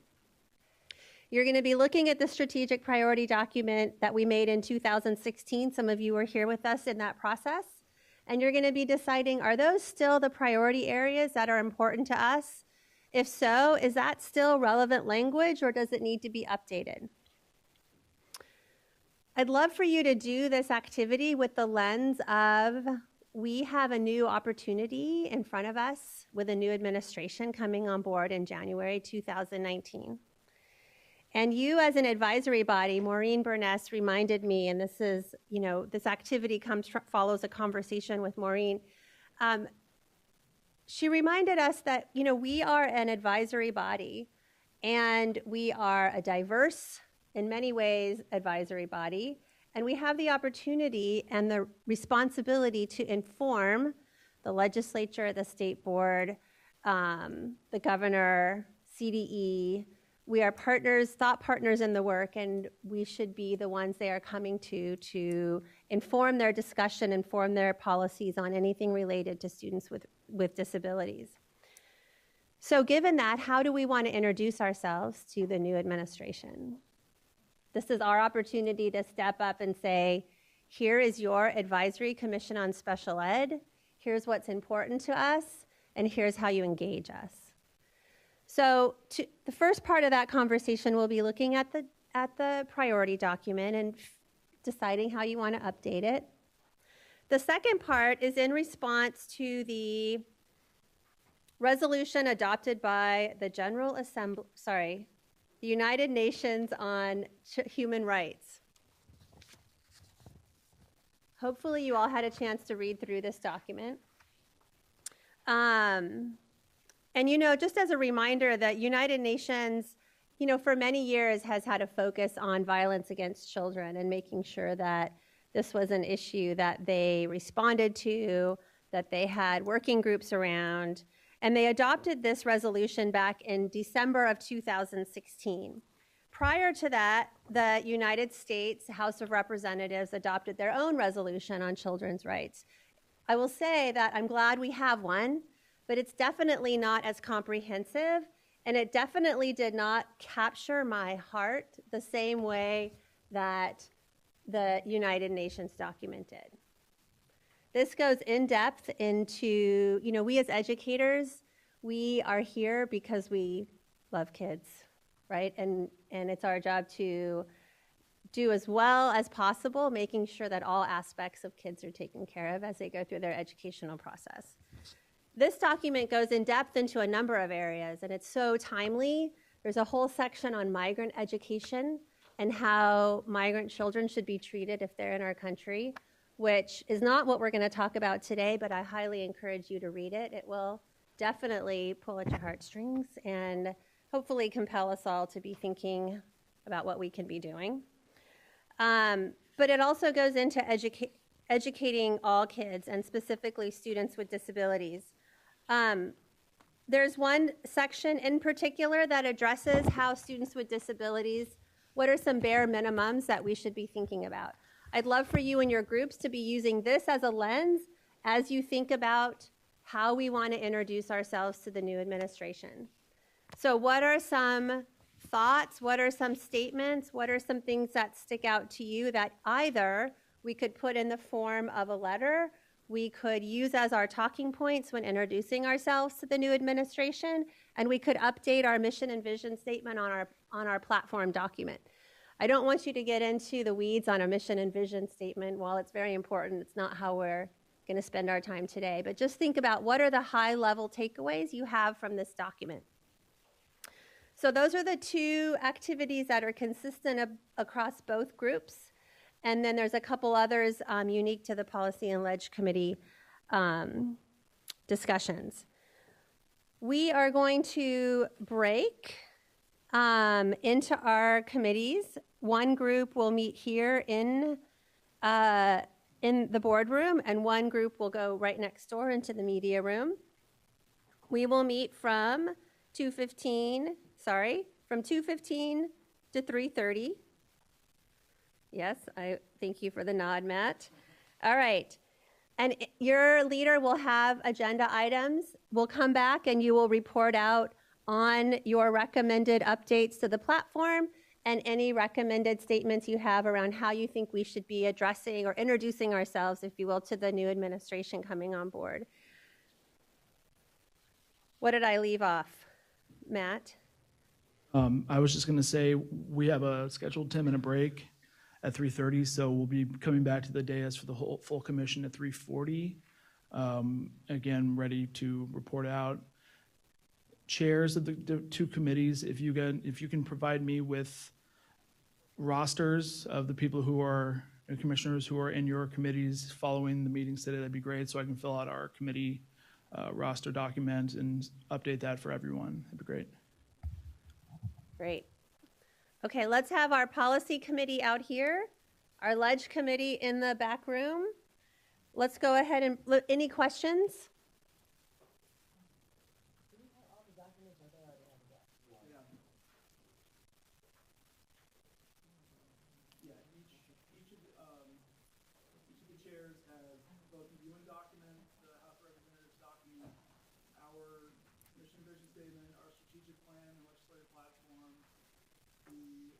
Agenda for their committee, and then also the disability equity rubric. Perfect. Okay. And as a reminder, if there's time, the disability equity rubric, or I think the title now says disability equity considerations, says it's the filter, if you will, that we'd like policymakers to be thinking through as they're making policy decisions to make sure that a policy takes into account the needs of all students. So if you have time, take a look at that and see if there's a need to update that, or if you recommend that, yes, there is a need and let's put it on the next agenda, or if you have a quick edit, that would be great too. All right, it's a full agenda. So thankful for the leadership folks that are leading these conversations. Any questions? Yes, ma'am. Remember how we did visits to different offices? Is there a way that we can do that for the new incoming administration? So not only we have a mission and a vision to hand them, but we can also meet them in person. Is there a way that we can do that? Which committee did you attend last time? Policy or Ledge? Policy, okay. So I think our Ledge committee definitely will be talking about how do they engage the new administration directly? Should we be doing Ledge visits the same way we did last year? Should we be meeting new folks? What should our new Ledge cycle engagement with Dr. Pan? And we know that Assemblymember Thurman will be leaving his assembly position.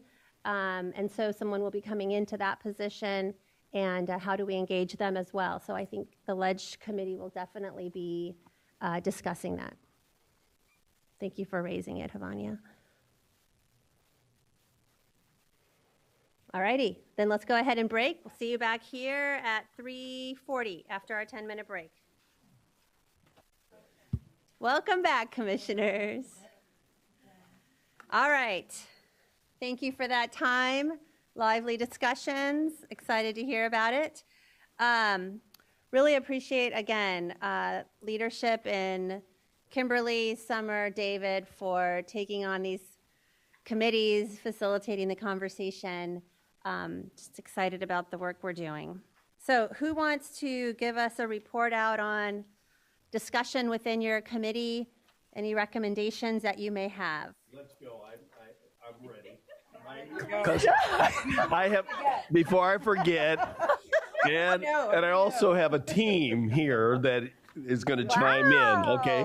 We're ready. Look at you. First of all, we had a lively discussion. This group is really involved in the issues. So I'm going to give you just a little bit of what the results were of our meeting, just what we looked at. We wanted to make sure, first of all, speaking about the pillars, you're all aware of the pillars that are the strategic plan and legislative platform that we've kind of set out. Good. What we are proposing is that we would like to add one more pillar. And that pillar will have students be the focus. So it would be the first pillar, and then we'd end up with having 5 pillars. But the student one would incorporate a lot of the concepts that we got from the rights of the child. You know, we started reading about that, and especially when you look at number 9, it talks about that the student needs to have their voice, be involved in, and be considered, that they're a part. Their views are very much important. So we from that, we kind of looked at, when we looked at the pillar, that we wanted to make that sure that our focus is also making sure that students are a part and included and involved in their life and a part of it. So we felt that that would be an important piece for us to have as one of the pillars. So we're also reorganizing the pillars that we'd like to bring. We'd like to have students first. We want to do it, and it was student-centered. It's just student-centered. Thank you. Christine has all the notes. She's great. Student-centered. And then our next one would be making sure it's family and communities. We wanted to kind of make sure that's a piece that we look at that. Next, we wanted to have MTSS would be the next one. And then the learning assessment/learning, or Christine? Learning and assessment, because we wanted to make sure that we that pillar included not just assessments, but the learning piece that we wanted to make sure is a policy. And we'll be doing some additional words to that. And then finally, after that will be the transition pillar. So we'd have those in place with it. And just to... Of course. Go ahead. just to add that transition piece, we also widened the definition to be throughout the K through 12 lifespan, so that it's not just focused on one specific portion of transition that we all tend to think about. So then with that, our next work is that we will be wordsmithing a little bit more to enhance each of those pillars with some of the terminology. Then thinking of the rubric. Oh, I said that word. Oh, Havana, it's going to hit me. It's not a rubric. It is guiding principles. We want to make our guiding questions. We want to make sure that we're looking at. But in looking at the guiding questions, what we want to look at, and again, these are the questions that we're saying when legislation is considered, that you need to make sure these are a part of that, or policies that are done, that these things are included and mainly in the 4 categories. We want to also make sure, though, that some of our guiding, our pillars, concepts, are included in the concepts of the guiding principles. So that what we mean by that, if we're saying that one of our, as a commission, our focus is around students and making sure they have voice, that somehow that we make sure in the guiding principles, when you're looking at the legislation, that should be something that should be considered as you're looking at the development of your legislation or looking through it in the same way. So we will be doing in our next piece, what we will be looking at is making sure that some of the concepts that are, the concepts of the pillar are also infused within the guiding principles that are a part of. That's going to be our next work. So we're going to be asking that we have another opportunity in February, that we have another work group. We love what we had and this opportunity to have that. So what we will be doing is we will be working on the pillars, on a draft pillar enhancement. My colleague right across and I are going to be doing that with the committee. And with that, we then will bring that back to our work group. We'll be looking at saying that's what we want as far as the pillars. Then from that, we will be then working with the rubric and the guidelines. Yeah, the guidelines that we want to make sure have been aligned to what the pillars are and the concepts, and that's what we're going to work on the next time. Group, anything to add? So I actually am going to jump in just because Havanya was the person who brought up universal design for learning, and that prompted us to talk about assessment and learning, and I just think it's such a huge thing to include in our consideration. It opens a big door for us to have say and influence, but we wanted those kind of words in our pillar, so just letting you know. Thanks. I also wanted to jump in on our MTSS was also including the concept of social emotional and not just behavioral. So that we really included that mental health piece in there and called it out specifically. Fantastic. And Christina, you said you have all these notes. You guys rocked it. Well, we had lively discussion. It was lively. Arm wrestling. Might have been a little of that. It was great. It was good. Good discussion. Good work. Nice. Well, great job. Great job. Christina, if you'll pass those on, and then we will, if you'll pass them to Matt and I, that'd be great. We do have our roster on. Oh, perfect. Okay, great. Okay, David. So I guess I'd like to begin by thanking the policy committee for setting the bar so low in terms of reporting out and detail. Thanks. It's great to follow. That's hard Christine can help. She's great. It's funny, a lot of the concepts that we talked about are also included in Christina's notes. Yeah, exactly. We had actually a lot of the same thoughts, specifically around MTSS and expanding it out and including concepts or a pillar for mental health that might also include focusing on reducing stigma related to mental health services. We felt it was important to emphasize early identification, intervention, and prevention for a number of reasons. One, because of all the evidence that demonstrates that that's the most effective, but we know that there are a number of potential leaders who have already signaled that those are areas of importance. And so I think consistent with our, I guess, initial desire to be aligned with leadership, knowing that that is going to be a point of emphasis, embedding that into our platform. We suggest the pillar that talks about assessment should be focused on student outcomes and balance the pieces of accountability as well as student outcomes so that we're not just stuck in a place of looking at the cut scores. And oversight, I'm sorry.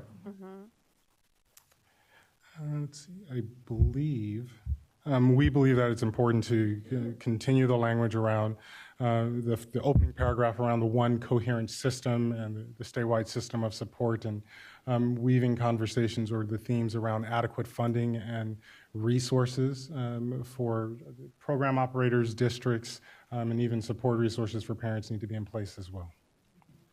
Very nice. So just scanning for other commissioners who were part of the conversation, anything I did not emphasize sufficiently or left out? Oh, yeah, transitions. We also talked about transitions and similarly thinking about the importance of transition throughout the entire process, not just post-secondary transition. And I mean, you know, Kristen also always talks about the backward mapping and making plans early on and supporting students and families through each transition, not just you're graduating from high school. Yes, Kimberly. Just adding on to that, we were really wanting to highlight the idea of general education first when students are coming into a public education system, and really highlighting that inclusive expectation. So that was perfect. We kind of talked about it in the concept of bookends. But I do think that's very true, that it's really, there's multiple transitions that happen across the whole continuum, and that we're respectful of that as students are moving through the system at certain junctures. So we talked about that also in the context of really looking at the Student Bill of Rights. And if I can just reference, because we referenced heavily on page 6, item 9, that was really about students having a voice in that whole process. So that was threaded through all pillars, that there would be student-centered language, and that their needs, wishes, dreams, et cetera, were highlighted in all of those areas. So very nice. Thank you, Kimberly. Similarly, we also identified in the UN Bill of Rights, items 6 through 10, we felt had concepts that aligned with our perspectives. Additionally, items 54 that strongly reaffirms that education is a fundamental human right and the basis for guaranteeing the realization of other rights. Also recognizing every child has the right to an education. So 56 as well as 59. And we really liked 59. That speaks to the full effect and the right of education for all children. And while it says migrant students, we just like the pieces around removing obstacles, and that it needs to be open to all students irrespective of humble beginnings or their background. Fantastic. Oh, I really appreciate the work that you all did. So, David, do you have notes? I know I definitely took some notes in the group. Maybe I could try to summarize and make sure I captured them correctly. So I noticed that both groups definitely took the Children's Bill of Rights and the elements that were discussed in the Children's Bill of Rights and incorporated them into our Leg and Policy platform. So as we think about, there was really two components to this. One was updating our platform, and one was potentially, if the commission feels like it's useful or a good idea, to send a letter or have a way to introduce the commission to the new administration. While we are not going to put together a letter right now for you to approve, what we could do is we could potentially have a motion that gives us the opportunity or the ability to reference those items you just identified in a letter, and use that to draft a letter, to an introductory letter to the new administration. Yeah, Mildred. I agree. Yeah, so I agree. It'd be great if we could take some of these concepts that everyone discussed right now and put them into a letter form if we were able to capture the items the way that the groups articulated. Matt, what do you think of that? Yeah, I agree. I think we have time.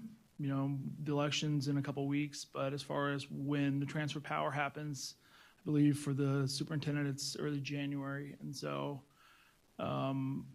we would probably be looking at a timeline of sometime in January to be presenting him, or him, I guess, unless something really crazy happens. Writing. With the letter.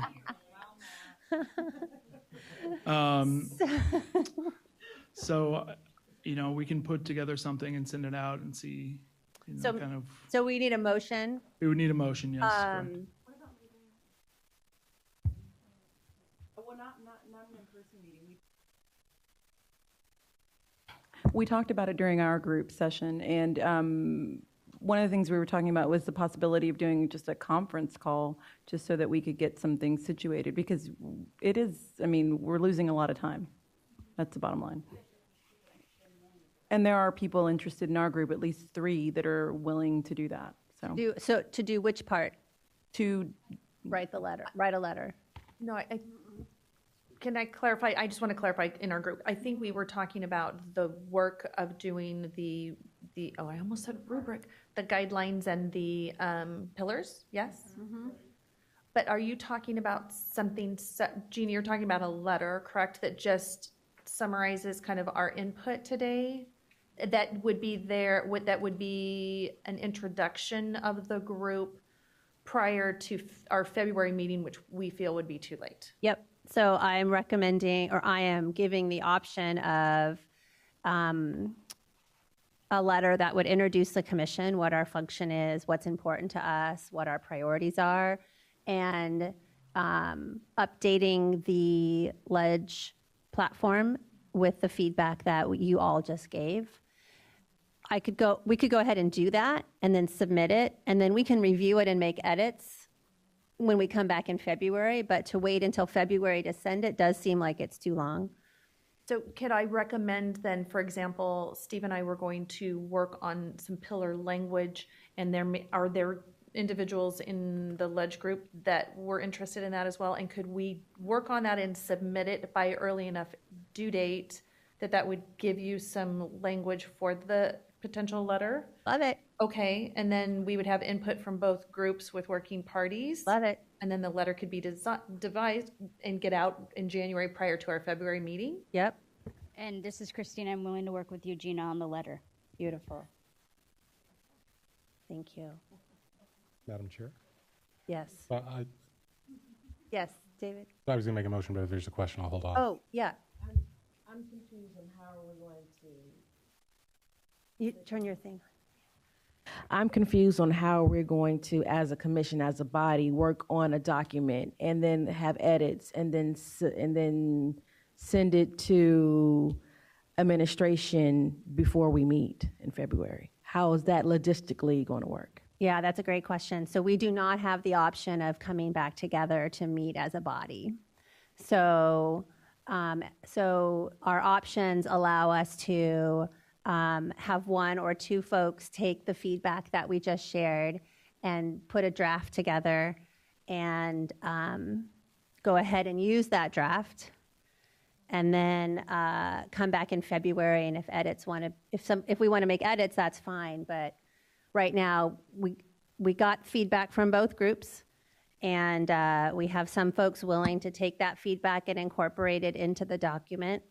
And then the motion would be to give the commission the ability to use that updated document and send it out. Yep. I just want to further clarify that the documents themselves would not be necessarily in final format. So the letter to the administration would be pretty broad brush about what we are and what our goals and priorities are based on what we've all just talked about in the pillars, but we wouldn't necessarily be going into the level of detail that I think I hear some concerns around the table, wanting to make sure that there's some feedback provided before that is disseminated beyond our commission. I mean, really, we're summarizing our conversation today and authorizing the chair to share that with the new administration as part of the introduction to the commission. I'd like to make that a motion, Matt. I don't know. Okay. I'll get creative with the wording. Well, Do we have a I'll second? try- Oh, go, yeah, go. Sorry.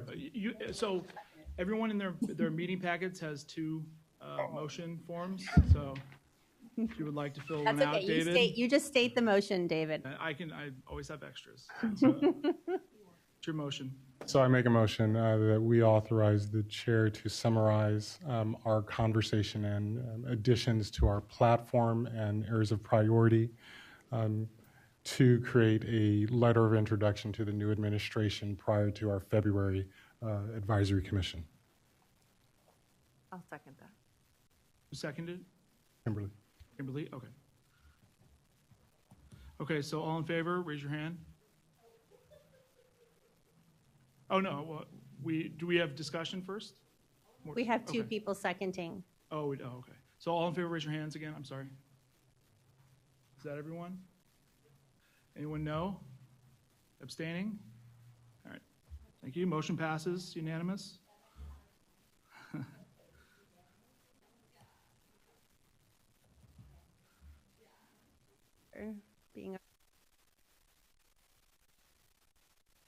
Okay, nice job, commissioners. Now, so just for process, Kimberly, you and Stephen, you guys can go ahead and have a call, or you can draft. I can, however you want to do, you can send to me. Sounds great.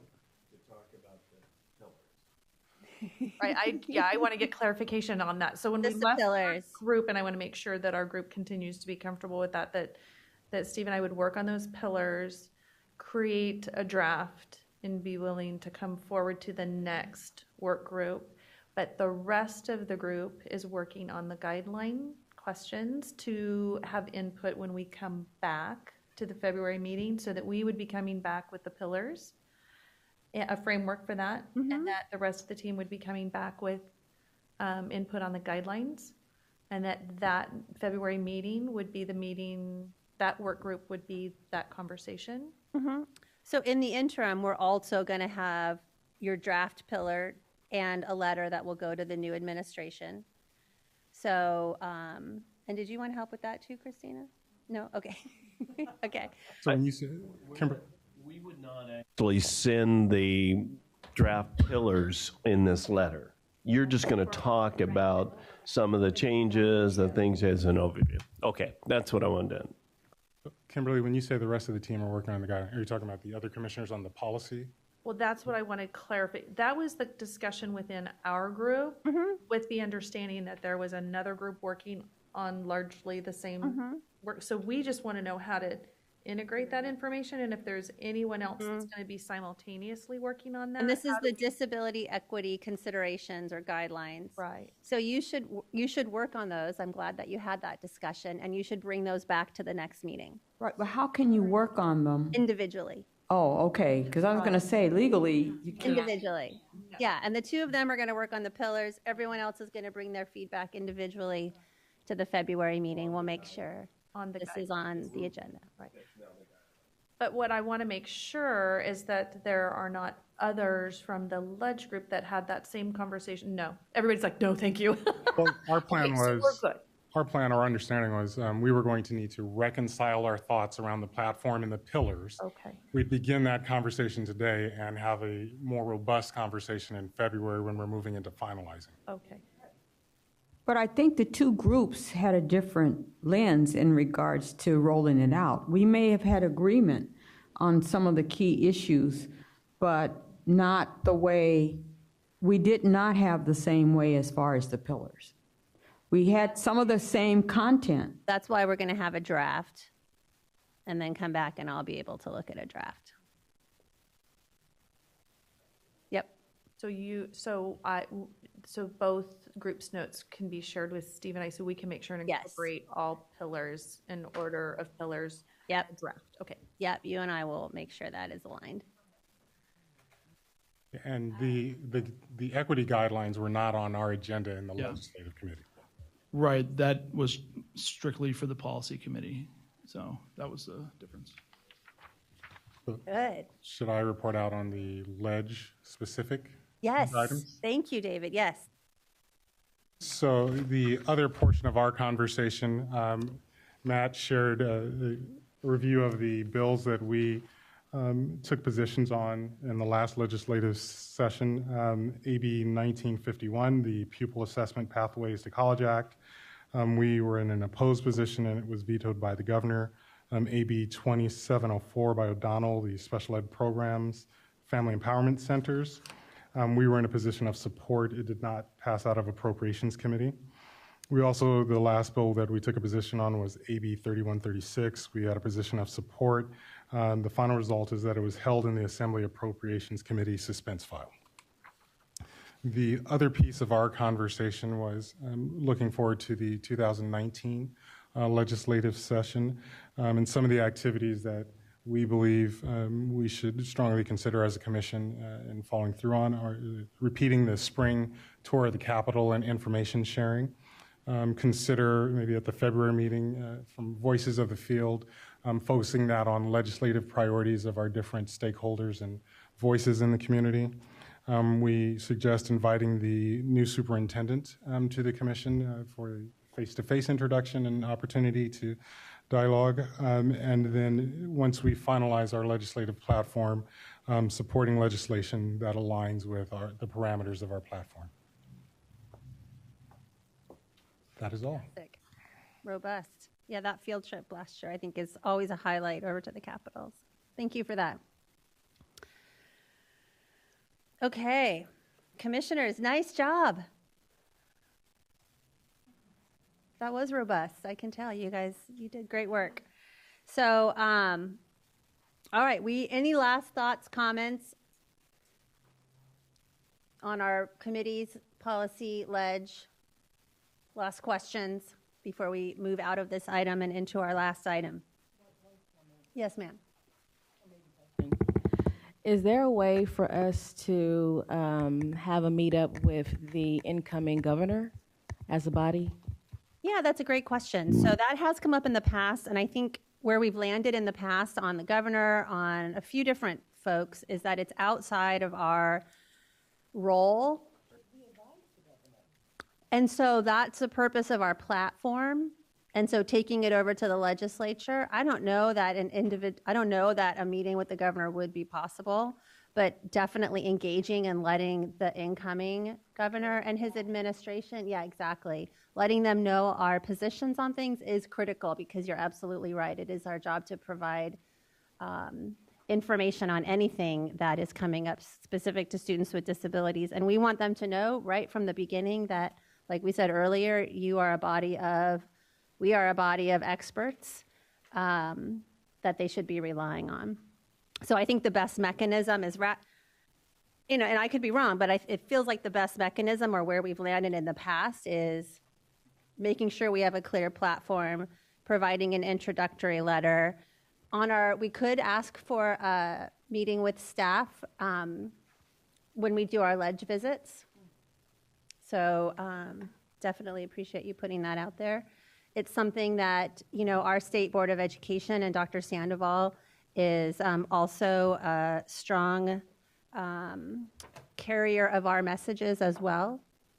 And so that's one more vehicle to make sure our platform is shared. All right, yes, Christina, and then Sarah. Thank you. So we were very fortunate in our work group to have Mary at the table, and she could provide some historical references. But I just want to make sure that we're all clear, since some of us haven't been here for that long, the difference in the policy and legislative work groups. Primarily because my experience so far is that we've been very reactive on legislation, but not necessarily proactive. And when we first sat down, my thought was, oh, the policy work group creates the proactive agenda that the legislative committee works on in addition to the reactive issues. But that's not necessarily true, and so I just need some clarity around that. Mm-hmm. You know, honestly, I think that that might be a reflection of that these are brand new committees. And this is our second meeting where we're really just trying to establish how they work. And so this will be the first meeting that we are identifying what our agenda is for the next meeting. And so if that, I mean, that's a logical, rational way to go about it and makes sense. So I don't know if that answers your question, but I think just the newness of it is we can define how it works. Sarah, yeah. Just a question. It kind of goes along the lines of what Havania was talking about, and that's that each of us has been appointed by a different body. So state board, governor, legislature. Is there any responsibility we have back to report to that entity on an ongoing basis? Because I have not done that, and I don't know that anybody has. That's the edge. So I didn't know if there was anything else that we were that there was an expectation. That's a great question. So there is not an expectation that you as an individual go back to your appointing body to do that. There is an expectation that we as a body are providing information to them. Yep, and so Havania, nice job. That I'll take the opportunity now to highlight the annual report. This is our, I don't know what the right word is, our PR document. This is what we should be carrying. This is what the staff and the actual legislators review to understand what our position is on things. And so this captures, Mary is just magic. And so Mary, thank you for your vision, taking our words and making them into a coherent theme to capture the work of the commission over the years. So thank you for doing that. And Havania, thank you for pointing to that. And then what goes along with it is that more fluid platform that we've been talking about to make sure that they know what we're doing and that we're available to weigh in on issues that are coming before them. Question. Yes. Do we have a link for archived annual reports on our website? Oh, great idea. Or great Yeah, thought. we do. We do. We have, I think we're a little behind. I don't know, we have, well, obviously don't have this annual report, and we need to put the one from last year as well, but there's 4 or 5 or 6 of the last few annual reports on the webpage. Nice. So. Great. Yeah, this is beautiful, Mary. Beautiful, thank you. It is a ton of work. So as you are in your committees, as you are taking notes, and as we are going through the year, it's that information and it's those discussions. That's why Mary sits through every single meeting. She is capturing the discussion, but she needs our notes as well. She needs us to be engaged in the process starting in January to actually begin creating the language that will go into the report. And so it's important to us to always be thinking about, yes, we're having discussions, but what's the outward facing message that we want folks to be taking away? Okay, other questions? Good, we got process, we got content, we got it all wrapped up in here. All right, item number 9, last item of the day. We are on our Grazer Outstanding Achievement and Learning Award, the Goal Award, and this is on the agenda for a couple of reasons. One, it's that time of year, and then it's time for us to be putting out the applications and begin looking at best practices around the state. And Michelle, I just want to thank you for your work, the recommendations that you have made given your role on the committee last year, and would love for you to just maybe articulate the process you went through and recommendations that you're making. Sure. So I think Havania is going to find that she has a kindred spirit here. I saw the first page is the rubric that was used the last few years, which is really a guideline. And they're really great guidelines for each of these key areas. But what they tell me is what I'm looking for, like in terms of almost like a perfect program. So I created an actual rubric attached to the back. And unfortunately, the rubric continues to the back page, just so you can find that last category, with a 1, 2, 3, 4, 5. And the reason why I found this necessary is I was creating my own rubric at home on a piece of paper, just to be able to judge between a 1, which is super obvious, you're not doing it at all, to a 5 where you're perfect. Those are obvious. But what's not as obvious is 2, 3s, and 4s, or how to give those points in between the 1 and the 5.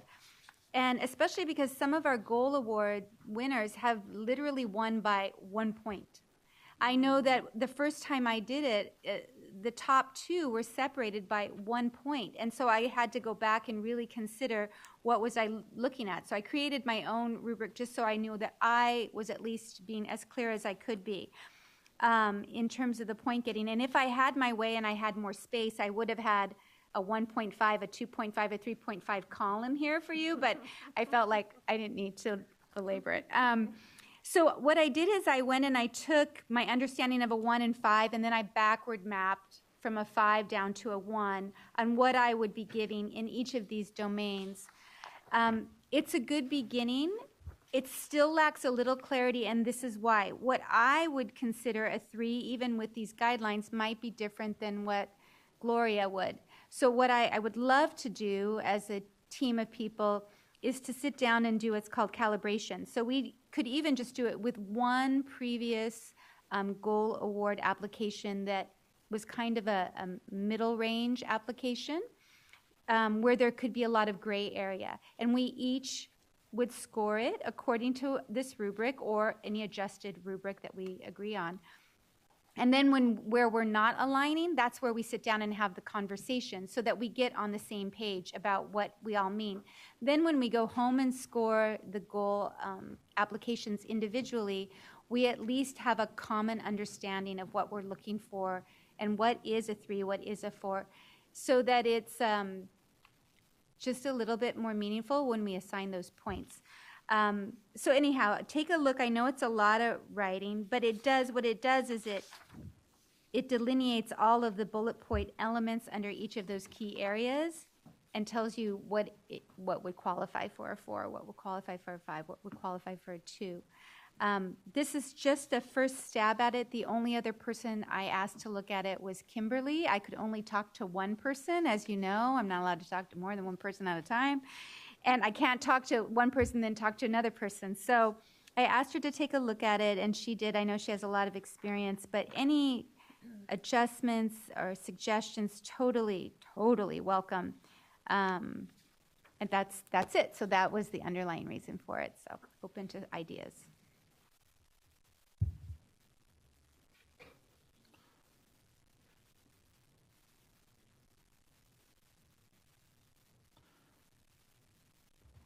I saw a thumbs up.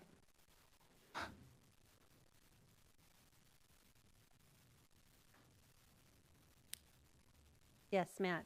So just what we need out of this is a few things. First off, we need a timeline. Normally, we would post the like RFA or what do you want to call it for this year in the coming weeks or so before the turn of the year, and we would give them a due date of sometime probably before the February meeting of ACSE for the applications to be submitted.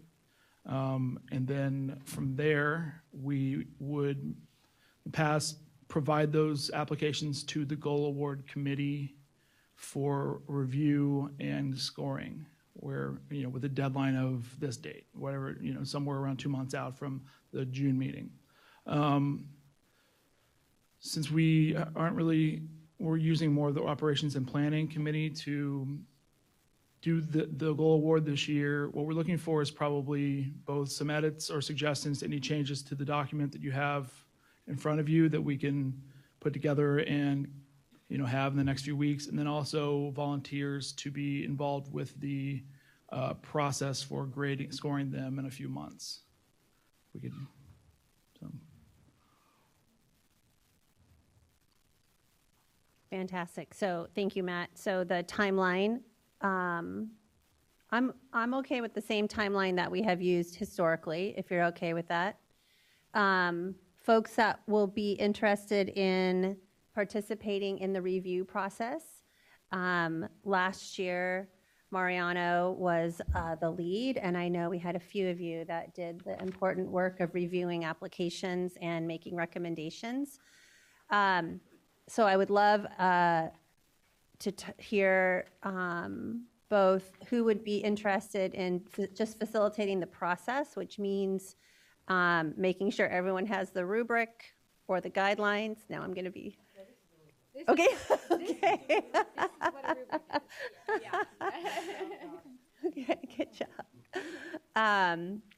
Disseminating that and then engaging and making sure they get back in. So I need someone to lead that process and then folks willing to review. So if you feel inclined to do that, you can let us know now. You can let Matt know at the end of the day. Either one is fine. Is it possible to see the timeline so we know kind of what window we're committing to review at, or does anyone know what months or weeks?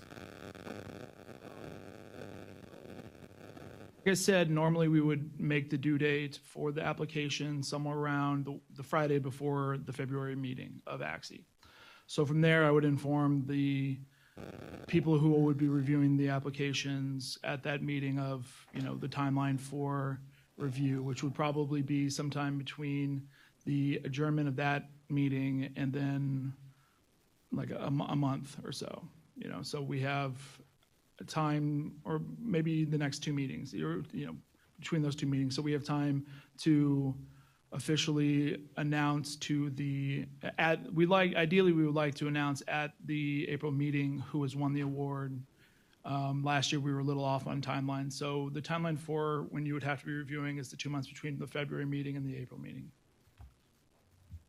So can I ask, would it be possible for those who are agreeing to participate in the scoring process that we could meet in February at some point, just to be able to calibrate our understanding of the difference between some and solid and some of these more vague terms that there's just no way around it? Absolutely. I mean, we could always split up into 3 committees during committee time. We could meet before on the second day as the goal award committee. I mean, that's absolutely something we could do. Okay, because I think it would just be helpful for everybody to have just a better understanding of what that means. But if, of course, adjustments, totally open to that. But I just think it's hard to be specific without being the decider. I could have been super specific in what I meant by solid, but then I'm the one deciding what that is, and doesn't seem right. Okay. All right, so we don't have to wait for folks to engage or to decide right now. If you are interested in helping us lead or review the applications, like Matt said, we can do it either in a meeting in February, or we can schedule time separately. If you'll let us know at the end of the day today or sometime tomorrow, that would be great. And Michelle, I just want to thank you for your energy and your time in creating this for us. Absolutely appreciate that.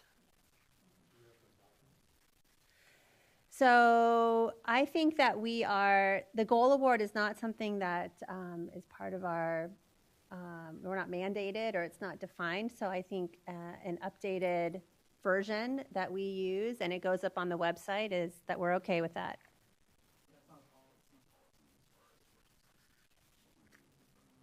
Great. So that like 4 of us could talk about it at once no, okay.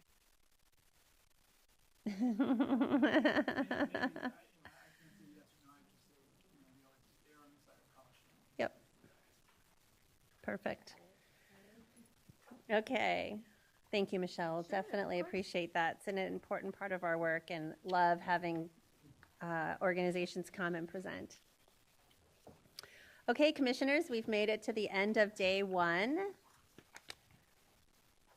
And we are ahead of time. So thank you for your engagement. Any last questions, comments, thoughts? things you want to share? All right. Then, yes, ma'am. I just want to say thank you. I got through my first meeting. Woo-hoo! You did great. A lot of information. Thank you. Yes, it's a lot. But thank you, and thanks for your engagement. Appreciate having you here. All right. Well, then, with that, I will say have a great evening. We will see you bright and early back here tomorrow morning at 9 o'clock. All right. Thanks, everyone.